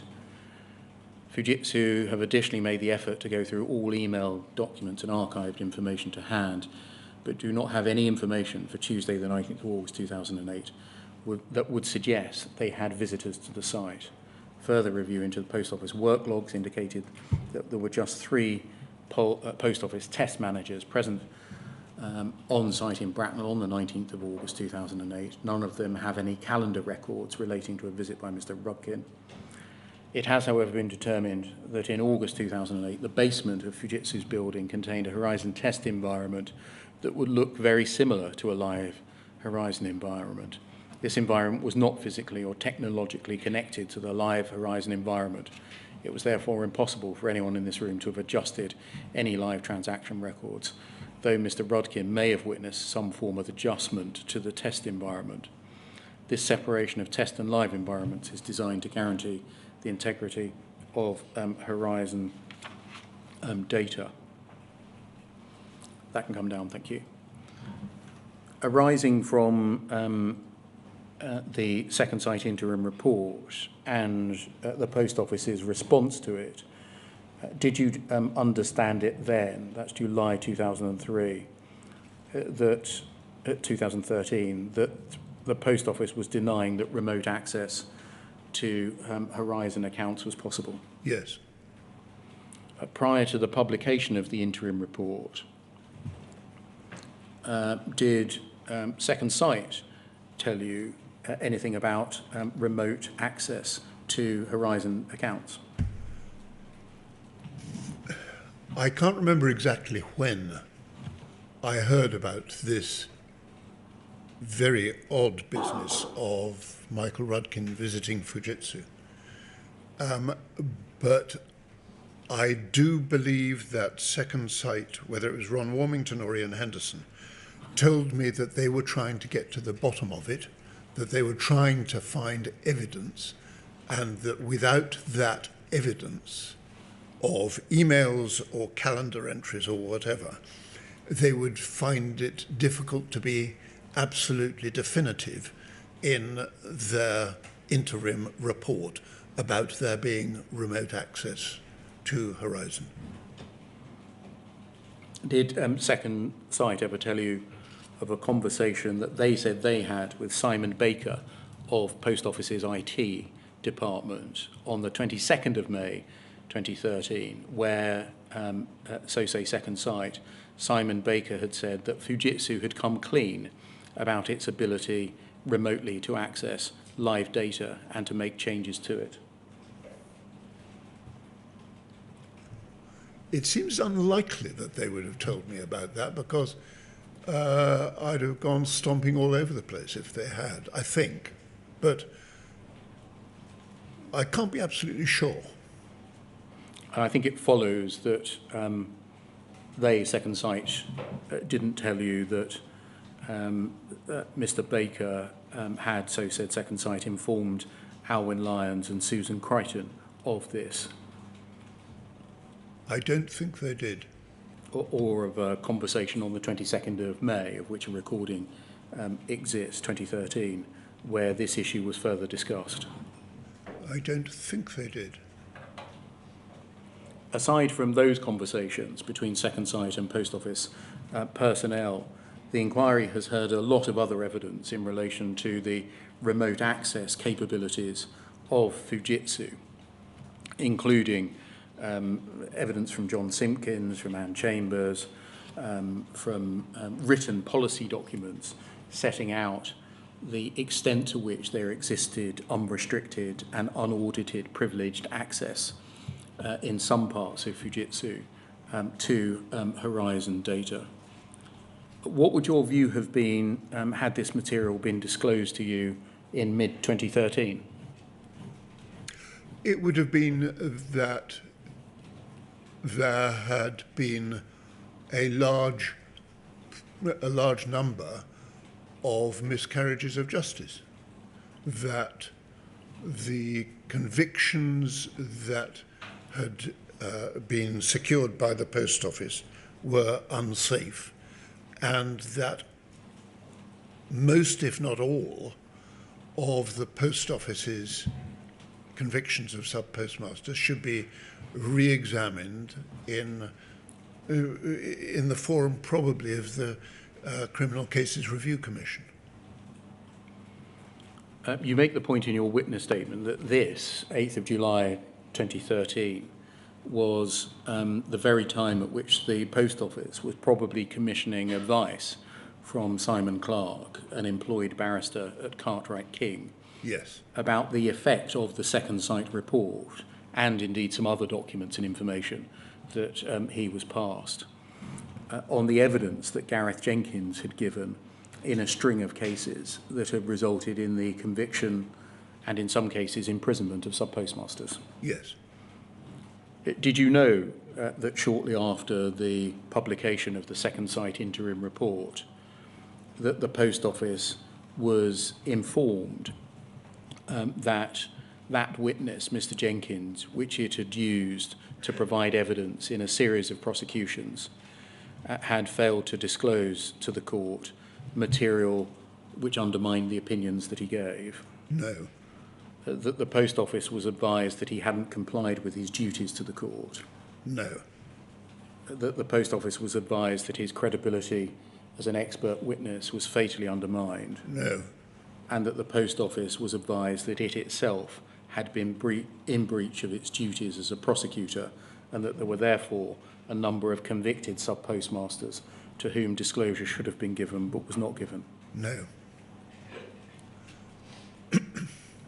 In all of the conversations that you had with the Post Office at this time, was there any mention of any of those facts and matters? No. Was there any hint that the Post Office was in receipt of any advice or direction which ought to cause them to examine the safety of previous convictions, their duties of disclosure, or the reference of any cases to the CCRC? Quite the reverse. What was the reverse that was being said? We were being told that the Horizon system continued to be robust, that the convictions were safe, and that there was no remote access. Was anything ever hinted at about the matters that I've mentioned in all of the meetings, conversations, letters, and email exchanges that you had with everyone at the Post Office, from Alice Perkins and Paula Venables downwards? Not once. Were there convicted sub-postmasters within the JFSA? There were, yes. Were there convicted sub-postmasters whom you were pressing the case for? Yes. Joe Hamilton was one of them.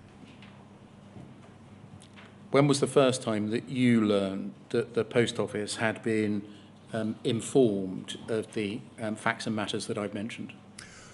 I think it was the 18th of November 2020 when the Clarke advice came up in the Court of Appeals hearing to overturn convictions of 39 sub-postmasters. So 7 and a bit years later. Yes.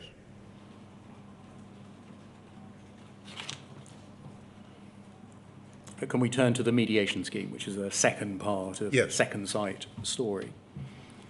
And first dealing with the setting up of it. You tell us in paragraph 114 of your witness statement about a meeting concerning the setting up of what became the mediation scheme, and refer us to a minute from the post office of that meeting. Can we turn to that, please? Poll 309 9354.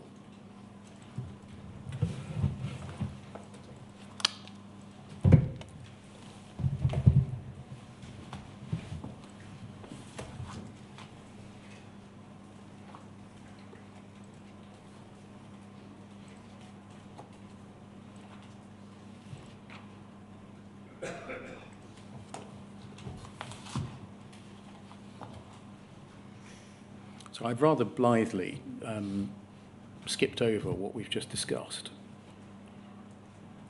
which was that the post office internally was being advised about breaches of duty, failures of candour, breaches of its own duty as a prosecutor, having an impact or possible impact on the safety of convictions, and none of that was revealed to you. I did raise this with the Minister, Lord Callanan, on the 20th of November 2020. I was not blithe. No. Then the worm had turned by November 2020. Yes. Would you expect to have been told something back in July 2013? Not necessarily of the detail of the legal advice that the post office was being given, but about the consequences of it. Yes, but it's not just that I would expect to have been told something. It would have been essential for the sub-postmasters who had been convicted to be told something, because their convictions were potentially unsafe.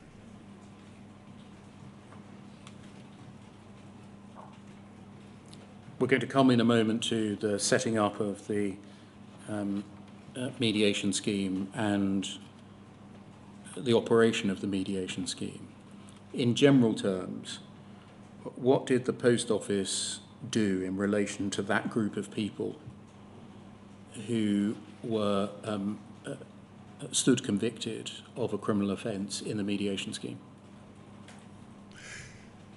In general terms, they started by saying, yes, everybody can join the mediation scheme and we'll try and get to the bottom of their cases, which sounded to me to be very good.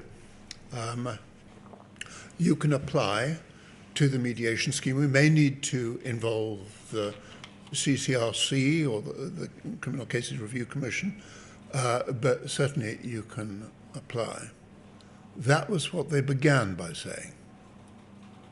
But then later on, what they said was, if you've pleaded guilty or if you've been convicted, then you must go to the back of the queue.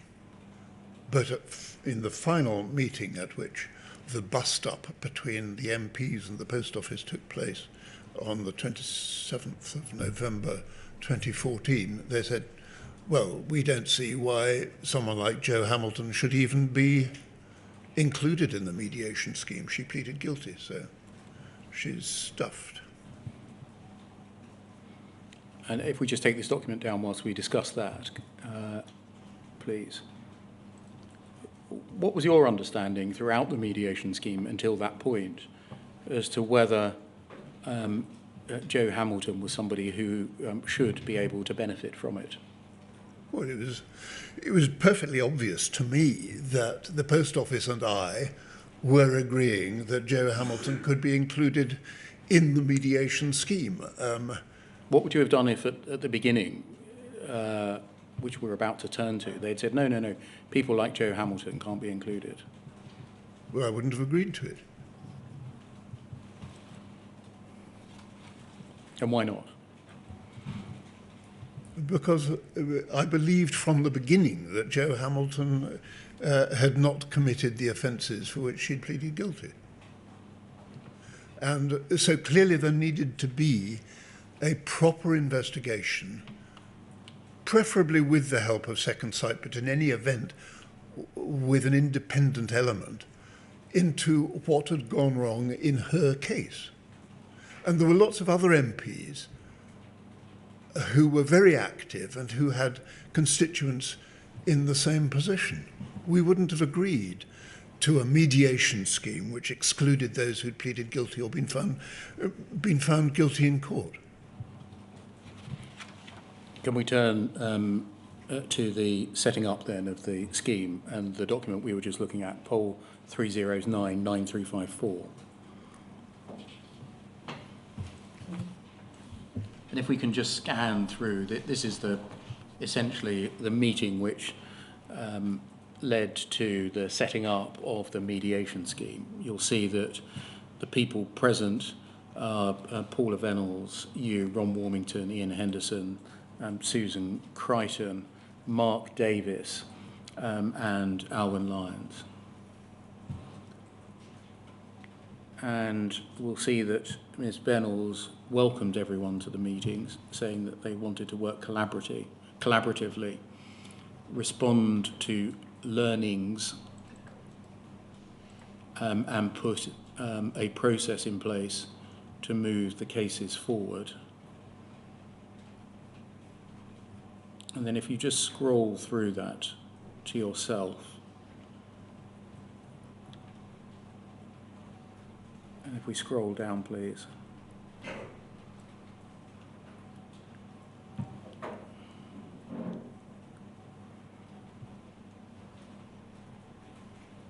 And then over the page, please.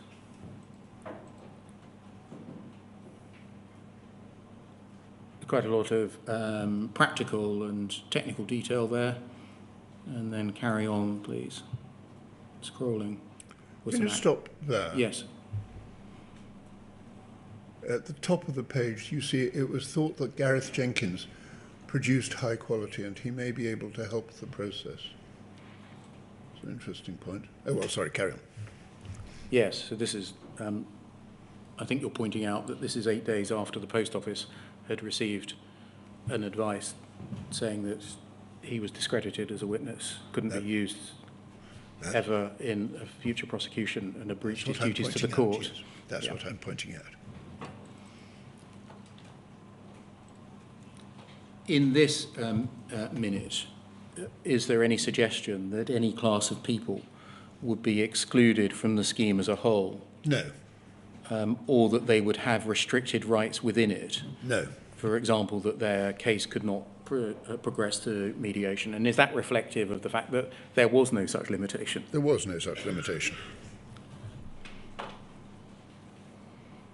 And at this stage, does it follow that you didn't understand that the Post Office saw any restriction in them entering or progressing through the scheme? Absolutely. Can we look, please, at poll 0014-6048?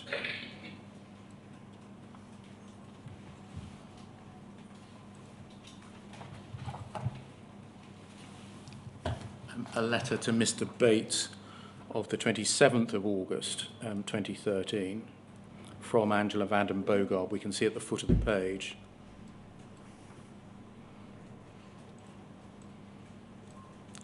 And then if we scroll up, this is a letter to Mr. Bates of the JFSA about the setting up of the scheme. Fourth paragraph, in collaboration with JFSA and a group of MPs, led by you, Post Office established an inquiry into Horizon. Second Sight was appointed to lead the inquiry. Interim report is copied in, or a link is given to it. Post Office now wishes to offer a scheme to sub-postmasters so that individual sub-postmasters have an opportunity to raise their concerns directly with the Post Office. In partnership with sub-postmasters of JFSA and Second Sight and interested MPs, all sides can then work towards resolving these concerns. Enclosed is a pack of documents describing how the scheme will work. I'm not going to go through all of those. Postmaster not obliged to submit her case to the scheme. Their legal rights will remain. And then a deadline of the 18th of November 2013. Any suggestion in that of exclusion of a whole class of people? No. Or that they would have restricted rights? No. We can look through the pack that was sent, but I don't think there's any suggestion in that pack that was sent alongside this letter of any such inclusion. Was any information fed to you from any other source at this time that a whole class of people would be cut out from the benefits of the scheme? No. You tell us in your witness statement, no need to turn it up, it's paragraph 120, that on the announcement of the mediation scheme, you did an interview outside Joe Hamilton's shop. Yes. In South Warnborough. Yes. And the thought that the post office might exclude Joe Hamilton from the scheme didn't cross your mind for a moment at that time? No, it didn't. You tell us in your statement that around this time you thought that the people you were dealing with in the post office were dealing with the matter in good faith. Yes. And intended to work towards a resolution of all of the outstanding cases. Yes, that's what I thought. Knowing what you know now, does that remain your view? No. And why not? What I know now is that they had commissioned the clerk advice. I'm so sorry, the document can come down from the screen. Right. They had commissioned the clerk advice. They knew that the evidence that had given rise to a number of prosecutions had led to those prosecutions being unsafe. They knew that there were a large number of bugs in the system which they had not told MPs about.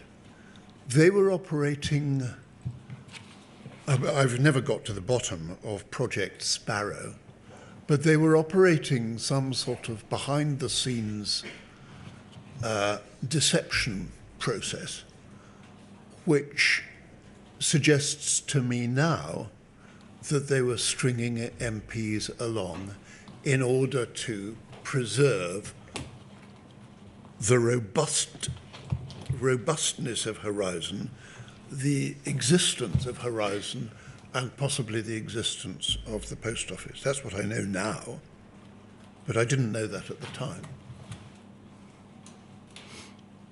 If we can turn up page 66 of your witness statement, please.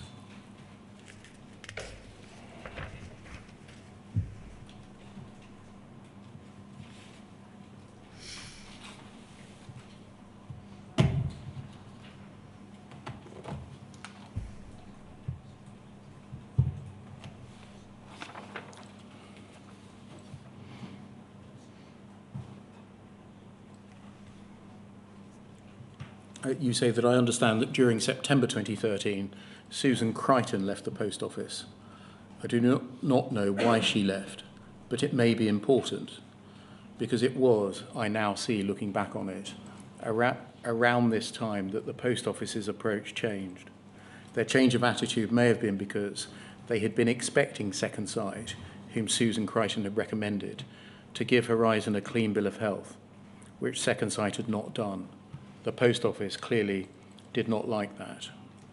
125. Alternatively or additionally, it may have been partly because Susan Crichton's replacement, Chris Oyard, brought a different tone to the post office's dealings. I cannot exactly put my finger on it. I felt uncomfortable with him and thought him uncommitted to the process we were going through. I cannot at this remove of time give details of what he said or did or in which meetings to give rise to that feeling. But I do remember thinking that things were somehow different, less open, more combative because of him. That can come down, thank you. You tell us in these paragraphs that the post office did not like it, that Second Sight had not given them a clean bill of health. How did they make that known to you? Well, they portrayed Second Sight's interim report as giving Horizon a clean bill of health when clearly it hadn't.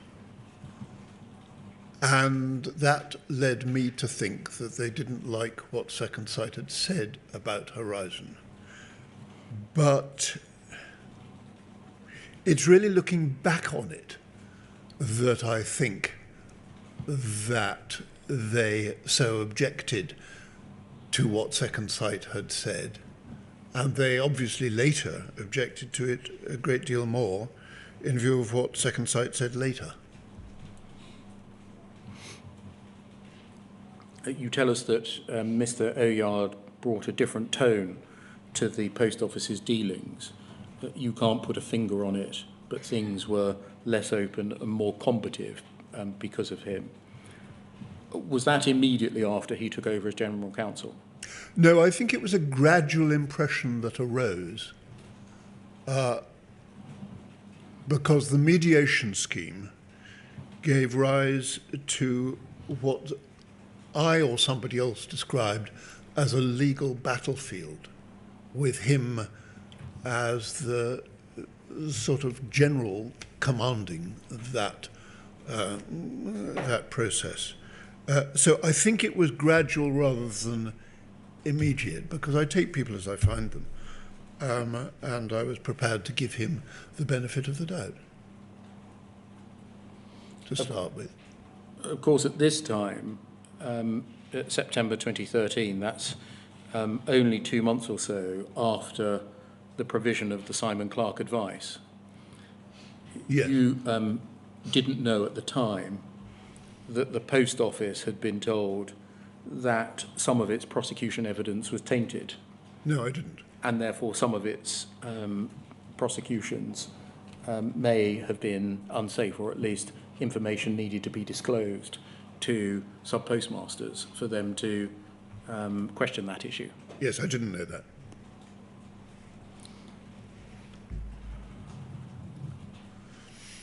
Are you able to point to any particular conversation or communication that led to the impression that the Post Office was becoming less open or more combative?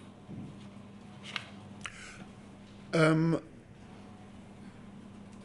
can go through my witness statement to find some, but it was a gradual impression rather than this was the point. Although September 2013 seemed to be roughly the break point between when the Post Office was trying to get to the bottom of any issues with Horizon and believing that there weren't any, and the later period when they were trying to fail to answer Second Sight's questions, or fail to disclose documents to Second Sight, or fail to allow MPs any information about what was going on with their constituents. So this was roughly the break point. At the time, did you draw any link between the extent to which that conduct may be because of knowledge that convictions may be unsafe? No.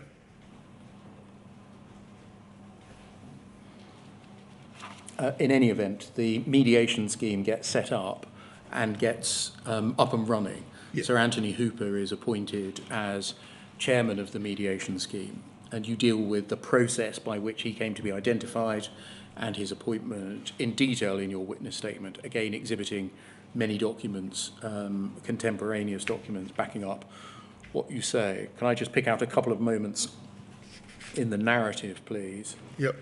Firstly, you tell us about a meeting you held in your office with the Post Office on the 28th of January 2014, and there's a Post Office minute of that meeting. It's poll 302-6743.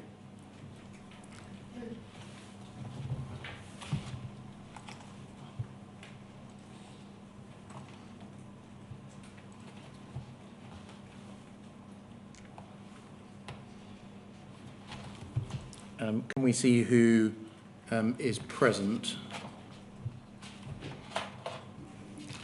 you, Alice Perkins, Paula Venables, Janet Walker, your Chief of Staff, and David Oliver. Just to refresh your memory, David Oliver was the Programme Manager for Project Sparrow. Did you know anything about Project Sparrow at the time?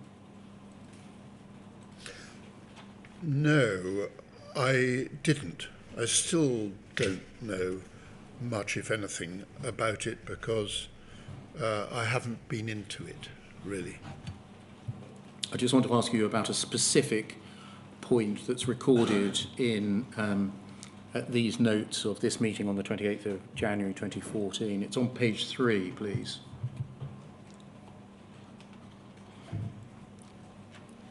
Third paragraph, beginning at AP.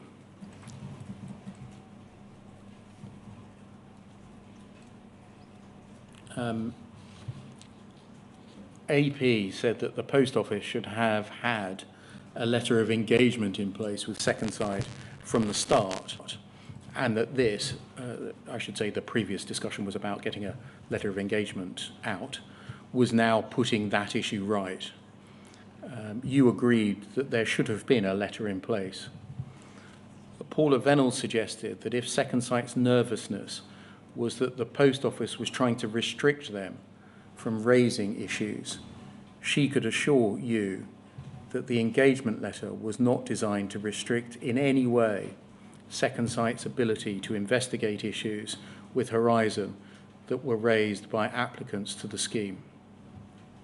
And then there's some more text about the drafting of the letter. Did that kind of communication in the course of the meeting, that there would be no restriction in any way on Second Sight's ability to investigate issues with Horizon that were raised by applicants of the scheme, contribute to your belief that there was no restriction, or no restriction was to be introduced on Second Sight's ability to investigate all and any issues with Horizon? It did, except that she then went on to contradict herself. But yes, because from the start, Second Sight had been promised access to any documents that they, Second Sight, believed they needed, and we, the MPs, had been promised complete openness and transparency. This is a point that you make in your witness statement on page 74, if we can turn that up, please.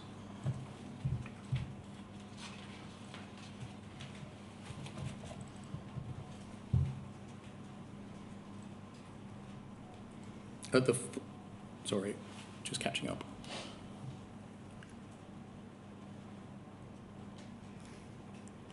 Page 74 at the foot of the page, please.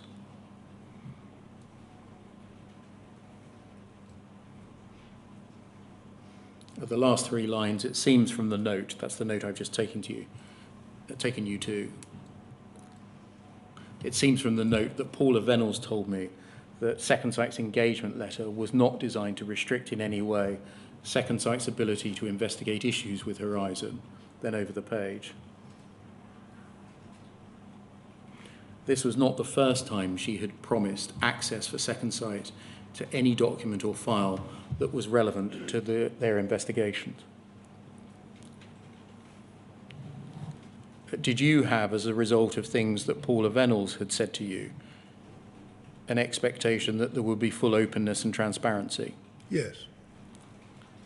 From the start of the mediation, did you believe that Second Sight would be given access to investigation files? Yes. Including if those investigation files were the very files which contained data, the analysis of data, and Post Office's views on such data that were relevant to the issues to be mediated? Yes.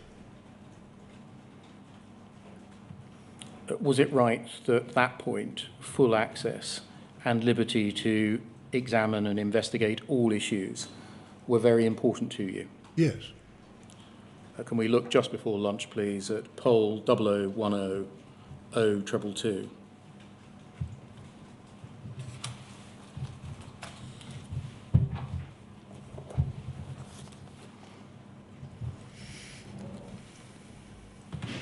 And this is an email from your Chief of Staff on the minute we've just looked at, i.e. asking for matters to be included or recorded within them. And having checked over the minute, Ms. Walker responds on your behalf by saying, with regard to the minutes, James thinks they're absolutely fine except for a few differences which he would like recorded. And then point 2, Paula Venables confirmed that if problems were found with Horizon, that Second Sight were at liberty to investigate. In other words, there were no no-go areas in the investigations. Firstly, was that said at the meeting?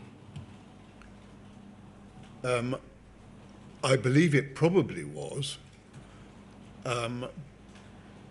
And if I was saying that the minutes should be amended to include that, I think it almost certainly was. And secondly, was it a matter of importance to you to establish that there were no no-go areas? It was certainly a matter of importance, yes. And why so? Because if there had been any no-go areas, then the post office would be able to hide potential issues of miscarriages of justice.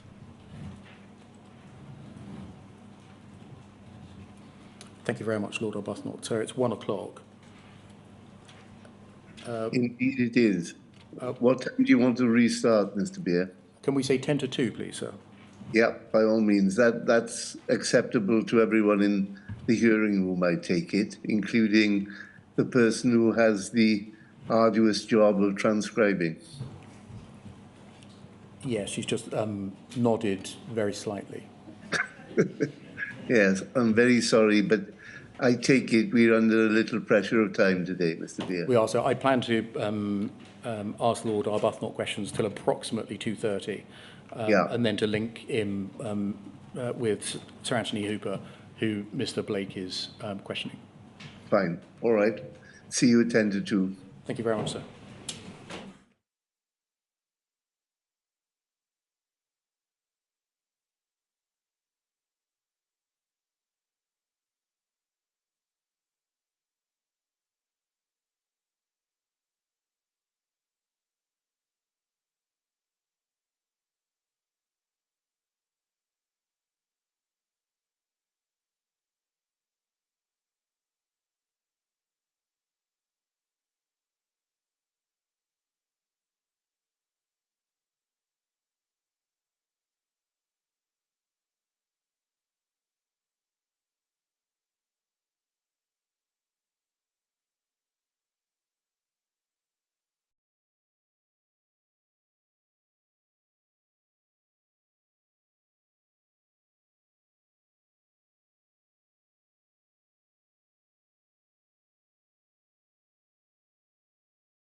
Good afternoon, sir. Can you see and hear us? Yes, I can. Mr. Beer, before we start, for no more than probably some seconds, Sir Anthony Hooper was visible to me. I don't know whether he's visible in the hearing room anymore, but regardless of that, if he wants to listen to what's going on, there's no problem about that, clearly. I just wanted to check whether you could see him. No, we can't, sir, and sorry to give you a fright. No problem. Thank you. Lord Arbuthnot, good afternoon. Hello. You deal in paragraph 143 onwards, which is on page 75 of your witness statement, right up until page 89, paragraph 184, of the events of February to early August 2014 in terms of the mediation scheme. Again, what you say is all cross-referenced to the contemporaneous material that you've exhibited, and I'm not going to ask you in detail about that period. Overall, is it fair to say that the breakdown in the relationship between the JFSA and MPs on the one hand and Post Office on the other, and the Post Office on the one hand and Second Sight on the other, began to emerge at that stage? Yes, it is. Can I turn to the time when Second Sight produced part 2 of its initial complaint review and mediation scheme briefing report? And that is the 21st of August 2014. And if it helps, can we turn up, please, paragraph 166 of your witness statement on page 90 on the screen, please? Yes.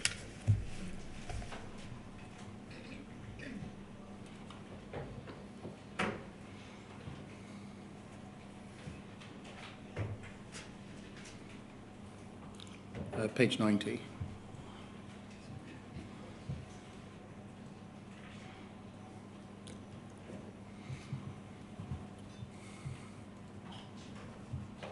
And paragraph 166, about the report of the 21st of August 2014, you say, the report contains many points that were damning.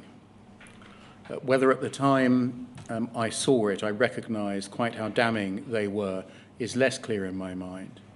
There's no reference, for example, to the Post Office or Fujitsu being able to access Horizon remotely, something I remember being concerned about. But the question, quote, is Horizon fit for purpose, is answered by Second Sight's conclusion, no. Uppermost in my own mind was always the question, have the actions taken against these sub-postmasters, whether disciplinary, litigious or prosecutory, been fair, and are the results safe? The conclusion I would have drawn from the summary whenever I did see it was almost certainly not, and certainly not in every case. Can we look, please, at the report itself? Poll 303-0160.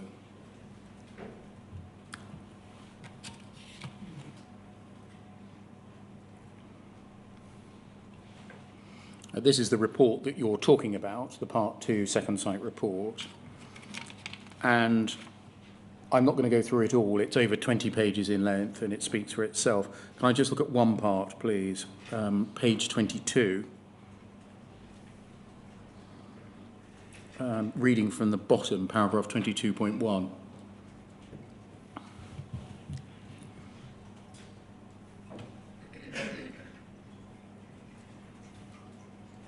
Yes, that's it, thank you.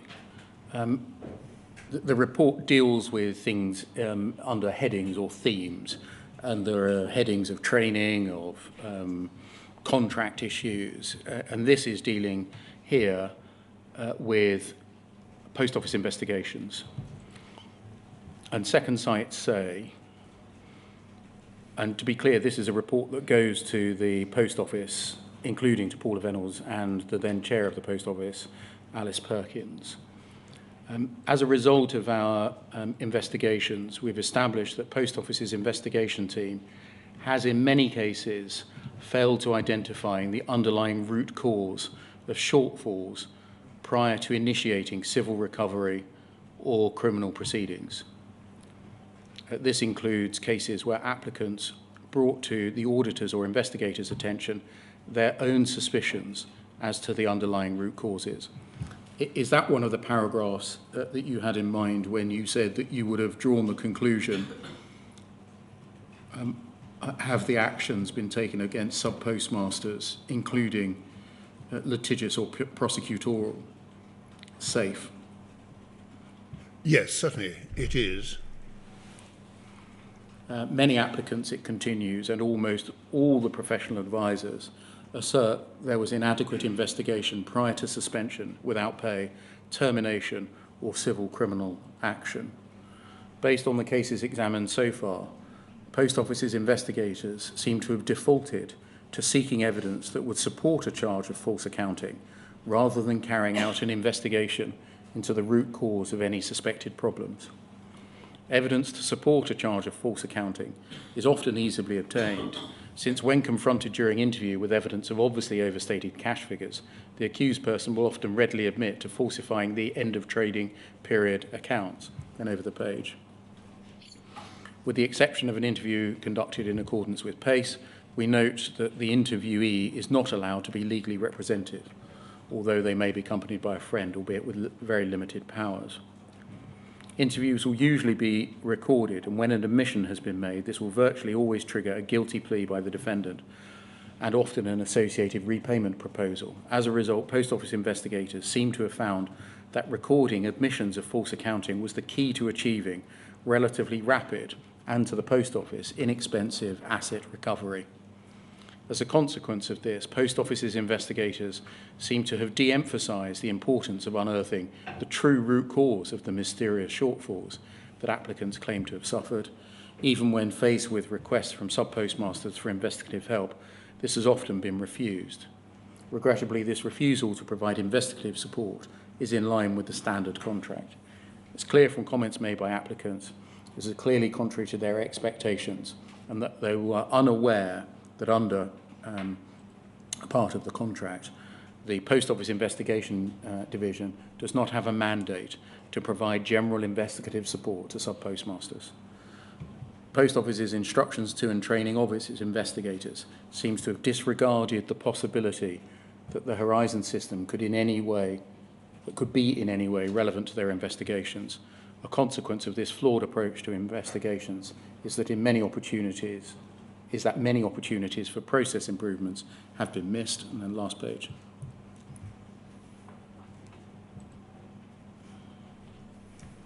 So I think that is the last page. Thank you very much.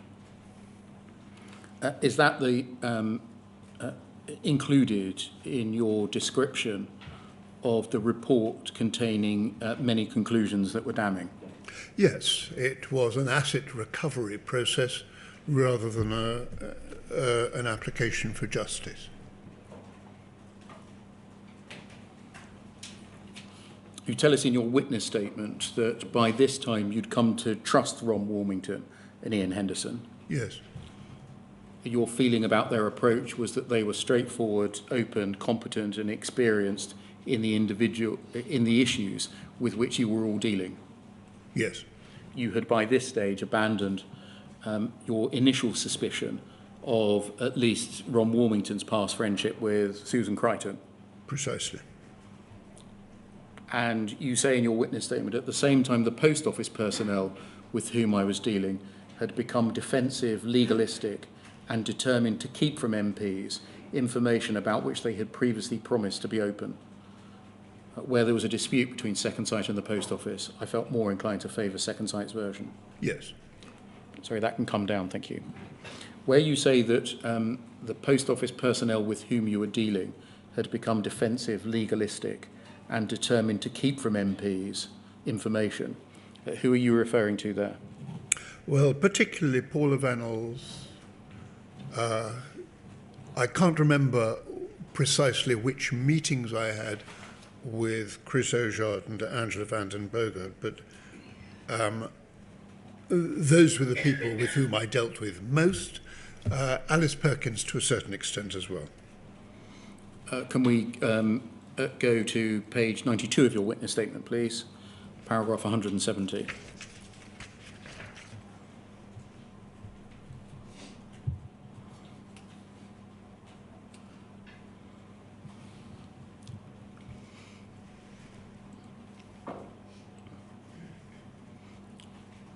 page 92, paragraph 170, and you, I'm not going to go to the letter because you summarise it here, that on the 5th of September 2014, Angela Vanden Bogaard wrote to Second Sight, asking Second Sight to reconsider their recommendation that a particular case was suitable for mediation.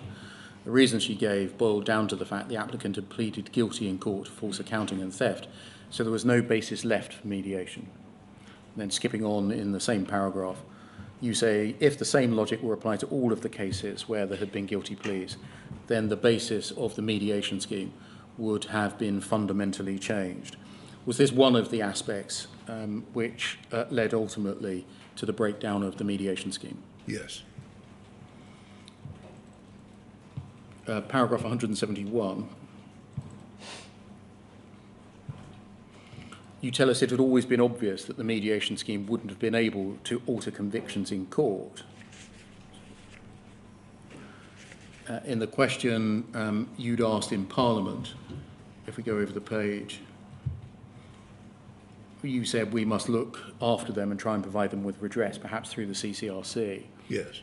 Is it right, therefore, that you saw the mediation scheme not as a means of overturning or even questioning, by the words used by Second Sight, convictions themselves, but providing an investigatory platform and uncovering material that might itself lead to a reference to the CCRC? Quite. It would give rise to further processes overturning miscarriages of justice. Thank you. You deal in your witness statement, again supported by the contemporaneous material, with the Post Office's response to Second Sight's second report. Can I just pick out some key passages, if I may? Paragraph 178 on page 95.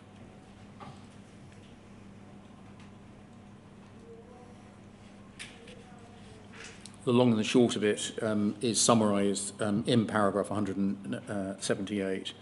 Post Office replied to the second report and said it was unable to endorse it. Yes.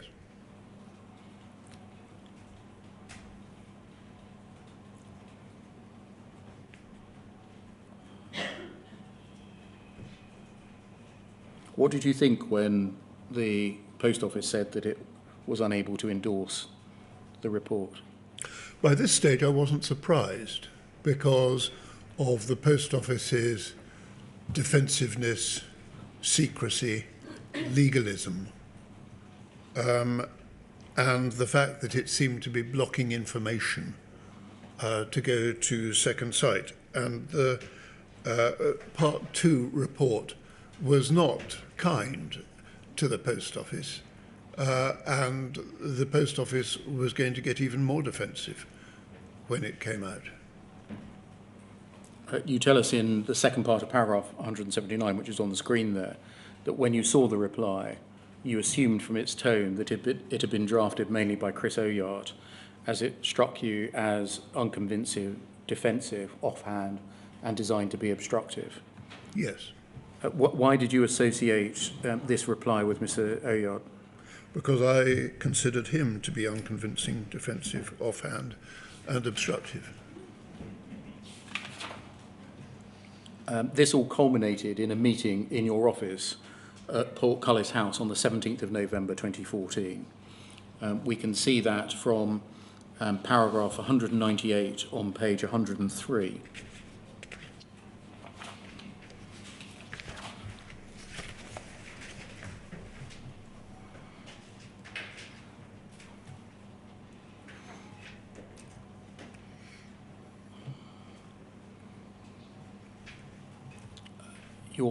You referred earlier today into a meeting in which I think you said the MPs let rip or some similar expression. Was this the meeting you were referring to? It is. Were there strongly expressed views by MPs at that meeting? Very strongly expressed views. To what effect? To the effect that the MPs essentially broke off relations with the Post Office and said that the Post Office's behaviour had been such that we couldn't trust the Post Office anymore, and that we weren't prepared to take further part in the mediation scheme or negotiations with the Post Office. We can see from 199, if we go over the page, please, your memory of the meeting, and you say you felt it was controlled on the Post Office side by Angela van den Boogaard and Chris Oyard. They said the Post Office should exclude altogether from the mediation scheme people who pleaded guilty. A different proposition from an earlier one that had been made of being put to the back of the queue. And you asked them how they thought you would have supported a scheme which excluded my constituent, Joe Hamilton, to which they had no answer. And for that, for you, that was the final straw. And you say Paula Vennell seemed almost cowed by their stronger personalities and said little. I told her she was breaking her word. I sensed, rightly or wrongly, that she felt ashamed, and the meeting broke up in acrimony. Does that accurately reflect what happened? It does, yes. Why did you think Angela van den Boogaard and Chris Oyard were seeking to resile on the promises, as you saw it, that had previously been given by Paula Vennells about which issues could be investigated and access to which documents would be given? I thought at the time that they were worried that Second Sight was actually uncovering something really crucial about Horizon, that they were worried that Second Sight was getting too close to the truth, and that if they allowed Second Sight to go on uncovering these things, it posed an existential threat to the future of Horizon, and that in turn posed an existential threat to the future of the Post Office. That's what I thought they were doing, and I still think that that's what they were doing. And so it was the conclusions that had been reached in this second Sight report that, in your view, were fundamental to a sea change or a step change in the Post Office's position? Yes, although they'd begun before the second part of the Second Sight report came out. In paragraph 201 of your statement, which is on at page 106,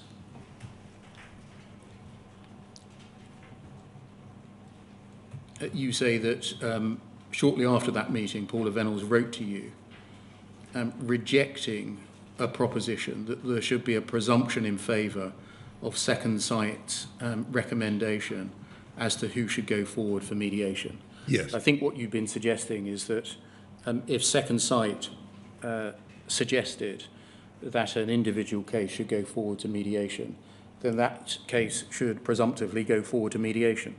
Yes, well, MPs, when we'd gone in for the mediation scheme in the first place, had expected that every case would go forward to mediation except for one or two outliers that might obviously have been a sub-postmaster trying it on.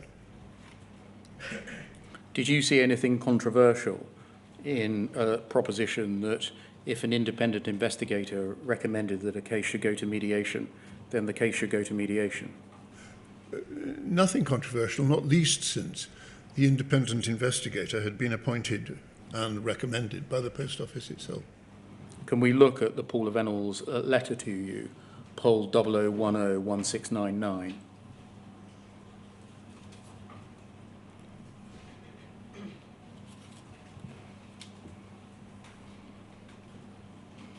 And this is her letter to you of the 28th of November 2014. She says, thank you for meeting in your office on the 17th of November. I'm setting out the Post Office's position on the proposition put forward that there should be a general presumption that the Post Office will agree, save in a few undefined exceptional cases, to mediate all cases where this is the recommendation of Second Sight, regardless of their merits and specific circumstances. Having considered the proposition carefully and having discussed it as promised with my board, I've concluded I cannot agree to it. You tell us in your witness statement that this gave you a sleepless night or sleepless nights. Is that right? Well, this is what it seems I told Alice Perkins, yes. But I think the sleepless night came from the breakdown of the whole process. And so it wasn't specifically the rejection of this proposal. It was more that you could see that the writing was very clearly on the wall. Yes. Can we look at your reply then, please? Poll 00101700.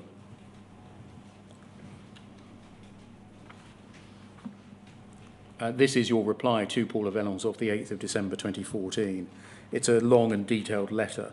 I only want to look at the conclusions, if I may, on page 3. Yes, I'm sorry it's so long. And if we scroll down, please. Under conclusions from paragraph 13 onwards, you begin a series of paragraphs in the same way, despite something. Despite the fact that Second Sight have identified the issues of investigations and contract giving rise to concern, ... the Post Office response to the 22nd of September stated, amongst other things, that contracts and Post Office investigations were outside of Second Sight's remit.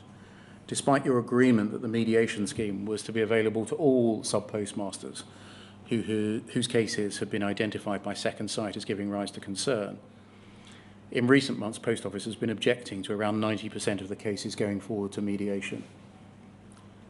Despite paragraph 15, your agreement to fund the engagement of professional advisors to support sub-postmasters in all relevant stages of the process, the Post Office is attempting, in the absence of representation by those professional advisors, to have 90% of cases excluded from mediation. Over the page. Despite your agreement that those who have pleaded guilty will be able to take advantage of the mediation scheme, Post Office has objected to cases going to mediation on the ground that the sub-postmasters pleaded guilty. You put forward these arguments in secret, and when MPs asked you in July how the mediation scheme was going, you pleaded in the interest of, quote, the integrity of the mediation scheme confidentially. Paragraph 18. Clearly, the Post Office is aware of the Limitation Act point set out above.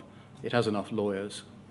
The Post Office could allay any suspicion that this was a factor in the way it has been behaving by agreeing that it will not take any time-barred limitation point in resisting legal claims. Will you agree to this? I think the answer came back no. It did. From Paula Vellons. You make the point in paragraph 20 you won't be standing at the next general election. And so some of the MPs have agreed that Kevin Jones would take over your role in the group. And you say at the end of paragraph 20, in any event, I couldn't continue negotiating with you because I've lost faith in the Post Office Board's commitment to a fair resolution of this issue, and I shall be pursuing the need for justice in other ways. I think you made a press release on that day as well. I think I did. Poll 00101690.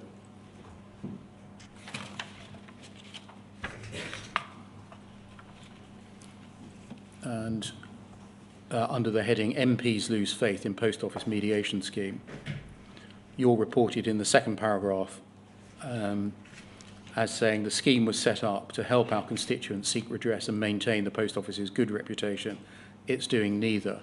It's ended up mired in legal wrangling, with the Post Office objecting to most of the cases, even going into the mediation that the scheme was designed to provide. I can no longer give it my support. I shall now be pursuing justice for sub-postmasters in other ways. Yes. Under that letter, the conclusions of the letter that you wrote, and that part of the press release that I've read to you, mark the withdrawal on your side of the equation from MP's engagement with the Post Office and its mediation scheme. Yes. Can I turn to the termination of the scheme by the Post Office and look at page 137 of your witness statement.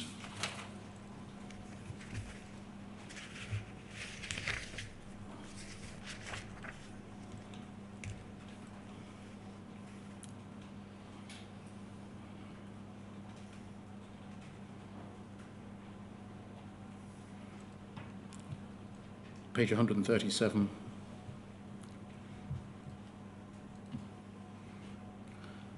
You say that on the 10th of March 2015 you heard via a post office press release that the post office had sacked Second Sight and disbanded Sir Anthony Hooper's independent working group. You thought there was a strong risk that the post office would try to suppress the briefing report that we've just read. So you wrote a letter to Paula Venables making a Freedom of Information Act request. Is it right that they replied to the Freedom of Information Act request saying it was exempt from disclosure, but they were voluntarily going to give you a copy anyway? Yes. But why did you think that the post office would try to suppress the report?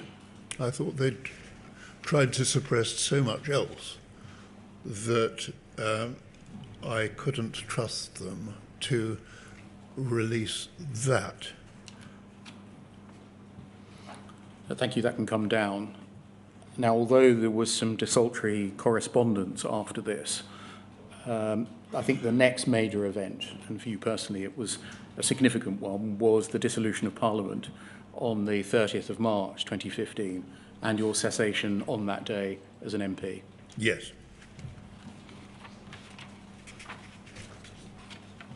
After that time, is it fair to say that your role in the investigation of Horizon and the Post Office's conduct changed?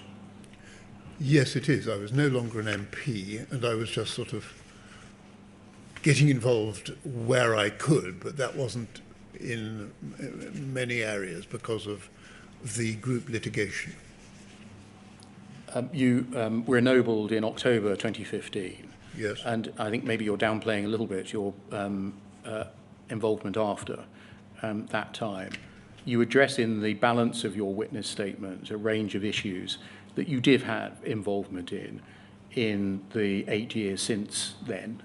Yes. They include, I'm just going to list them, the SWIFT review, paragraphs 277 to 279 of your witness statement, your involvement in and commentary on the group litigation, paragraphs 280 to 308, the emergence of the Clark advice and what you did when the Clark advice did emerge in November 2020, and you've told us immediately, you told us earlier that immediately you wrote to Lord Callanan, you wrote to the Speaker, and you wrote to the Lord Speaker. And you give commentary on the governance of Post Office Limited, governance by the government in terms of its management and oversight of the company that it owns, and the approach that ought to be taken by government to a body which is said to enjoy an arm's length relationship with the government. Yes. And you address finally your position on the board of the Horizon Compensation Advisory Board. Yes. And its efforts to secure redress. Yes. I've galloped through those last topics, which cover a period of nearly 8 years, at some pace. Lord Arbuthnot, is there anything else that you wish to say at this point concerning what has been described as a national scandal? I think that with the help of this inquiry, we are moving belatedly to the right place. And so I'd like to say thank you. So from my perspective, they're the only questions that I have for Lord Arbuthnot. There are no questions from court participants. Right. Well, first of all, Lord Arbuthnot, I assume that there may be persons in the room who would like to give you the same sort of appreciation that I precluded them from doing yesterday in the case of this debate. So I'm going to ask them to show similar restraint today, but that does not mean that I cannot thank you profusely for the efforts you have put in, and in particular, your support for this inquiry, because it should be known that you were one of the first people to engage with the non-statutory review, which was not welcomed by many people, but you thought it appropriate to give it what assistance you could. So throughout my involvement in this process, I have had nothing but help from you, for which I thank you very much. Well, thank you. So thank you. That's the end of Lord Arbuthnot's evidence. We're going to try something that we haven't done before, which is if I can ask for one of the ushers to escort Lord Arbuthnot from the room and switch remotely to Sir Anthony Hooper. He's not far away, as I understand it. I don't know whether that's true or not. You don't know where he is, in other words. No. Partly because it's all Mr. Blake's area of responsibility. Right. If we can just keep everyone seated in the room for a moment, there's about a 5-minute turnaround to get the screen installed. But we're doing it this way because there's no point in taking our extended break now, having only sat for 35 minutes. Sure.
Good afternoon, sir. Can you see and hear me? Yes, I can. Yes. I should have said sir and sir. Thank you, sir. This afternoon's witness is Sir Anthony Hooper. You have granted Sir Anthony permission to appear remotely from outside of this country. Yes, and I facetiously said to Mr. Beer that Sir Anthony was not too far away, when of course I meant the opposite. He's quite far away. He is indeed. Thank you. Good afternoon, Sir Anthony. I'm the usher and I'm going to take you through the affirmation. Can you hear me okay? I can. Thank you. Please can you repeat after me? I do solemnly, I do solemnly, sincerely and truly sincerely and truly declare and affirm declare and affirm that the evidence I shall give that the evidence I shall give shall be the truth, shall be the truth, the whole truth, the whole truth, and nothing but the truth. and nothing but the truth. Thank you. Thank you very much, Sir Anthony. You should have in front of you on a screen or beside you a witness statement that has the unique reference number WITN 004300100. That is dated the 8th of March of this year, is that correct? Yes, I have it before me. Thank you very much. Could I ask you to turn to the 5th page where there is a statement of truth? Yes, Can you confirm that that is your signature? yes, And can you also confirm that that statement is true to the best of your knowledge and belief? yes. Subject to 2 small corrections. Thank you very much. Shall we make those corrections now? Where are the corrections in your statement? Paragraph 7. Yes. In the 3rd line from the bottom, I wrote the figure 25. Since I wrote that statement, I've seen evidence which suggests that the figure should be 15. Thank you very much. In the last sentence, I say that I thought that none of the mediations had been successful. That is true. That is what I thought. But I have again seen recently documentary evidence which suggests that some had been successful. If so, I knew nothing about it. Thank you very much. That statement will be published on the inquiry's website in due course and forms part of the inquiry's evidence. I'm going to ask you some supplementary questions this afternoon. You'll be well known to the lawyers in this room as a former Court of Appeal judge. You also sat as part of that role in the Court of Appeal Criminal Division. Is that correct? Yes, for 7 or 8 years. For the whole of my career as a High Court judge and as a Court of Appeal judge. Thank you. You were a High Court judge before you moved to the Court of Appeal, hearing both criminal and civil proceedings. Is that correct? Yes. And before that, you were a practicing barrister. Yes. You retired from the bench in 2012 after nearly 20 years on the bench. Yes. And now, amongst other things, you are the Deputy Chairman of the Ethics Council of Ukraine. I am. I'm going to begin by looking at a document that predates your appointment. Can we please look at poll 001588062, please? This is an email chain of the 6th of September 2013. And if we scroll down to the bottom of this page, we have an email exchange between Paula Venables and the company secretary, Alwyn Lyons. And we see there in the 3rd paragraph, it says, Kay Linnell suggested Anthony Hooper. He does know and is interested in being considered, although we do not know how much he would cost. Do you recall being proposed for the role that you subsequently took up by Kay Linnell of the Justice for Sub-Postmasters Alliance? Yes. And do you recall how it is that you came to be proposed in that way? I think I remember that Kay Linnell and I were on a professional body together, and I think we discussed it. Thank you very much. And if we scroll up to the top, we have the response from Paula Vanels. And she says, really helpful. From what I've heard about Hooper, he sounds a good prospect, especially in view of who nominated him, provided we can be reassured that he will be even-handed because of that nomination provenance. If we look at the bottom email, please, if we could scroll down to the bottom of the page and over to the next page. We're here in 6th of September 2013. Over the page, please. There's one other paragraph that I'd like to draw to your attention, and that's the penultimate paragraph. Alwyn Lyons says to Paula Vanels, I know Susan, I think that's Susan Crichton, the General Counsel, thinks we've made a reasonable start, but that the wrong chair in the eyes of the JFSA, or JA must be James Arbuthnot, would take us backwards. And if we're going to transition Second Sight out of the equation, a chair who is strong and will take a decision based on facts, whether it will be in Pol's favour or not, will be a great asset. Just looking at that paragraph, were you aware when you started or when you were approached for the position about the thinking regarding Second Sight and the possibility that they might be transitioned out of the equation? Not at all. Would that in any way have affected the approach that you took to the role?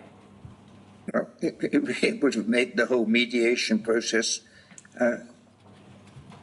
undoable, if I can use that word. And why was that? Well, they were a central part of the process. Thank you. I'm going to move on to the terms of reference for the working group that you chaired. Can we look at poll 000222307, please? Thank you. So these are the terms of reference for the working group. Very briefly, can you just introduce the working group to the inquiry and just tell us what its purpose was? Well, background, of course, was the Second Sight report and earlier investigations. And if you look not at this document, but the other document which emanated from the Post Office, they were saying that they believed the Horizon system to be robust, but they were prepared to hear from, through this scheme, from sub-masters who took the view that it was not robust. It had serious failings. So it was a scheme designed to see whether or not the complaints from many post office SPMs about the workings of Horizon were substantiated or not. And how would that relate to, for example, mediation? Well, I think that was the second part of it, is that I think the Post Office said, at least, that they wish to settle, or might wish to settle, some of the claims. So having gone through the procedure of the scheme, then there was an opportunity to mediate. I mean, if I can deal with it very, very briefly, we had about 150 applications. The applicants completed what was called a case questionnaire.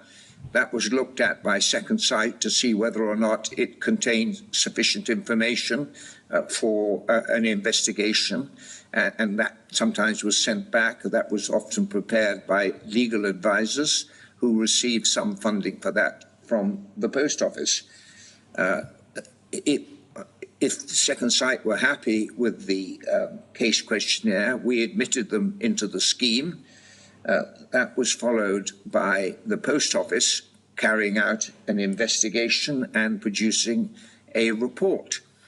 That report then went to us and to me and to the members, but to Second Sight. And Second Sight then prepared what was ultimately to be called a CRR, a case final, a case report. I can deal with the problems later, but that was the scheme. and then there would be a decision as to whether to mediate. The second side would give its view as to whether this was suitable for mediation, and then there would be a vote on it. And there were only two members of the scheme, namely the Post Office and the JFSA, in the form of Mr. Alan Bates. And so if the two of them couldn't agree, I had the deciding vote. But we can look at that if you wish to do so, the whole problem of the mediation. That's a very helpful introduction, and in light of that, we can skip through this terms of reference quite quickly. We have on our screens at the moment paragraphs 1 and 2, which sets out the scope and the members. If we scroll down the page, please, we have the objectives of the overall scheme. And then over the page, we have the role of the working group. At the bottom, we have you named as the independent chair. And then over the page, please, as you've just said, paragraph 7 sets out the decision-making process where members shall attempt to agree all decisions unanimously, but if a decision can't be reached, then it goes to a vote, and you had the casting vote in the event of disagreement. There's one paragraph that I would like to ask you about in respect of the terms of reference, and that's paragraph 2.4, which appears on the first page.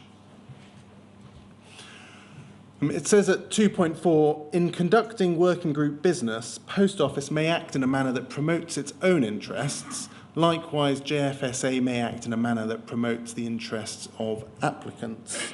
Are you able to assist us with how you understood that provision? I don't think I ever did understand it. Did you understand the process to be an adversarial process, a cooperative process, or something else, in theory? In theory, a cooperative process. So paragraph 2.4 wasn't intended to set up some sort of adversarial process with each side pursuing their own interests? No. I can't. It may have been explained to me at some stage why it was there, but I have no recollection now why it was there. And reading it, it doesn't make much sense to me. It's pretty obvious that the Post Office are going to look after its own interests, and the JFSA would do likewise. We started today in September 2013 when your name was first mentioned. These terms of reference, we'll see, were finalised in March 2014. In between your appointment and the finalisation of these terms of reference, what was your initial work? What did that involve? I don't think my work ever changed. I didn't know that I had forgotten that these were much later, but the way I ran the scheme as the chairman was exactly as I have described, and we started working as soon as we got going in October 2013, November. Thank you very much. I'm going to take you to an email exchange in January 2014, so relatively early on in the scheme. Can we look at poll 00301-427, please? This is a discussion between lawyers at Cartwright King and Bond Dickinson. Could we please start by looking at page 4 and over to 5. It's the 16th of January 2014. This is a discussion between Harry Bowyer at Cartwright King and Andrew Parsons at Bond Dickinson, and they're referring to various case studies. If we scroll down the page, we can see the beginning of the chain actually starts with an email between Andrew Parsons and Martin Smith. Sorry, thank you very much. And it seems as though they're preparing case summaries for you already in January 2014. What was the purpose of those case summaries? I think these are quite outside the scheme, if I'm right in remembering. And please, I remind you that this happened a long time ago. As I remember, there were about 4 cases in which the which were had gone past the charge stage and were to go to trial. And I obviously was concerned, not really in my position as a chairman, but simply as someone who wanted to make sure that there were no wrongful convictions. So I think I asked to look at the case summary, and I think I suggested that I would hope that these 4 cases would be dropped. That's my memory. Thank you very much. Could we scroll up, please? And that is consistent with this email that's currently on screen, where Andrew Parsons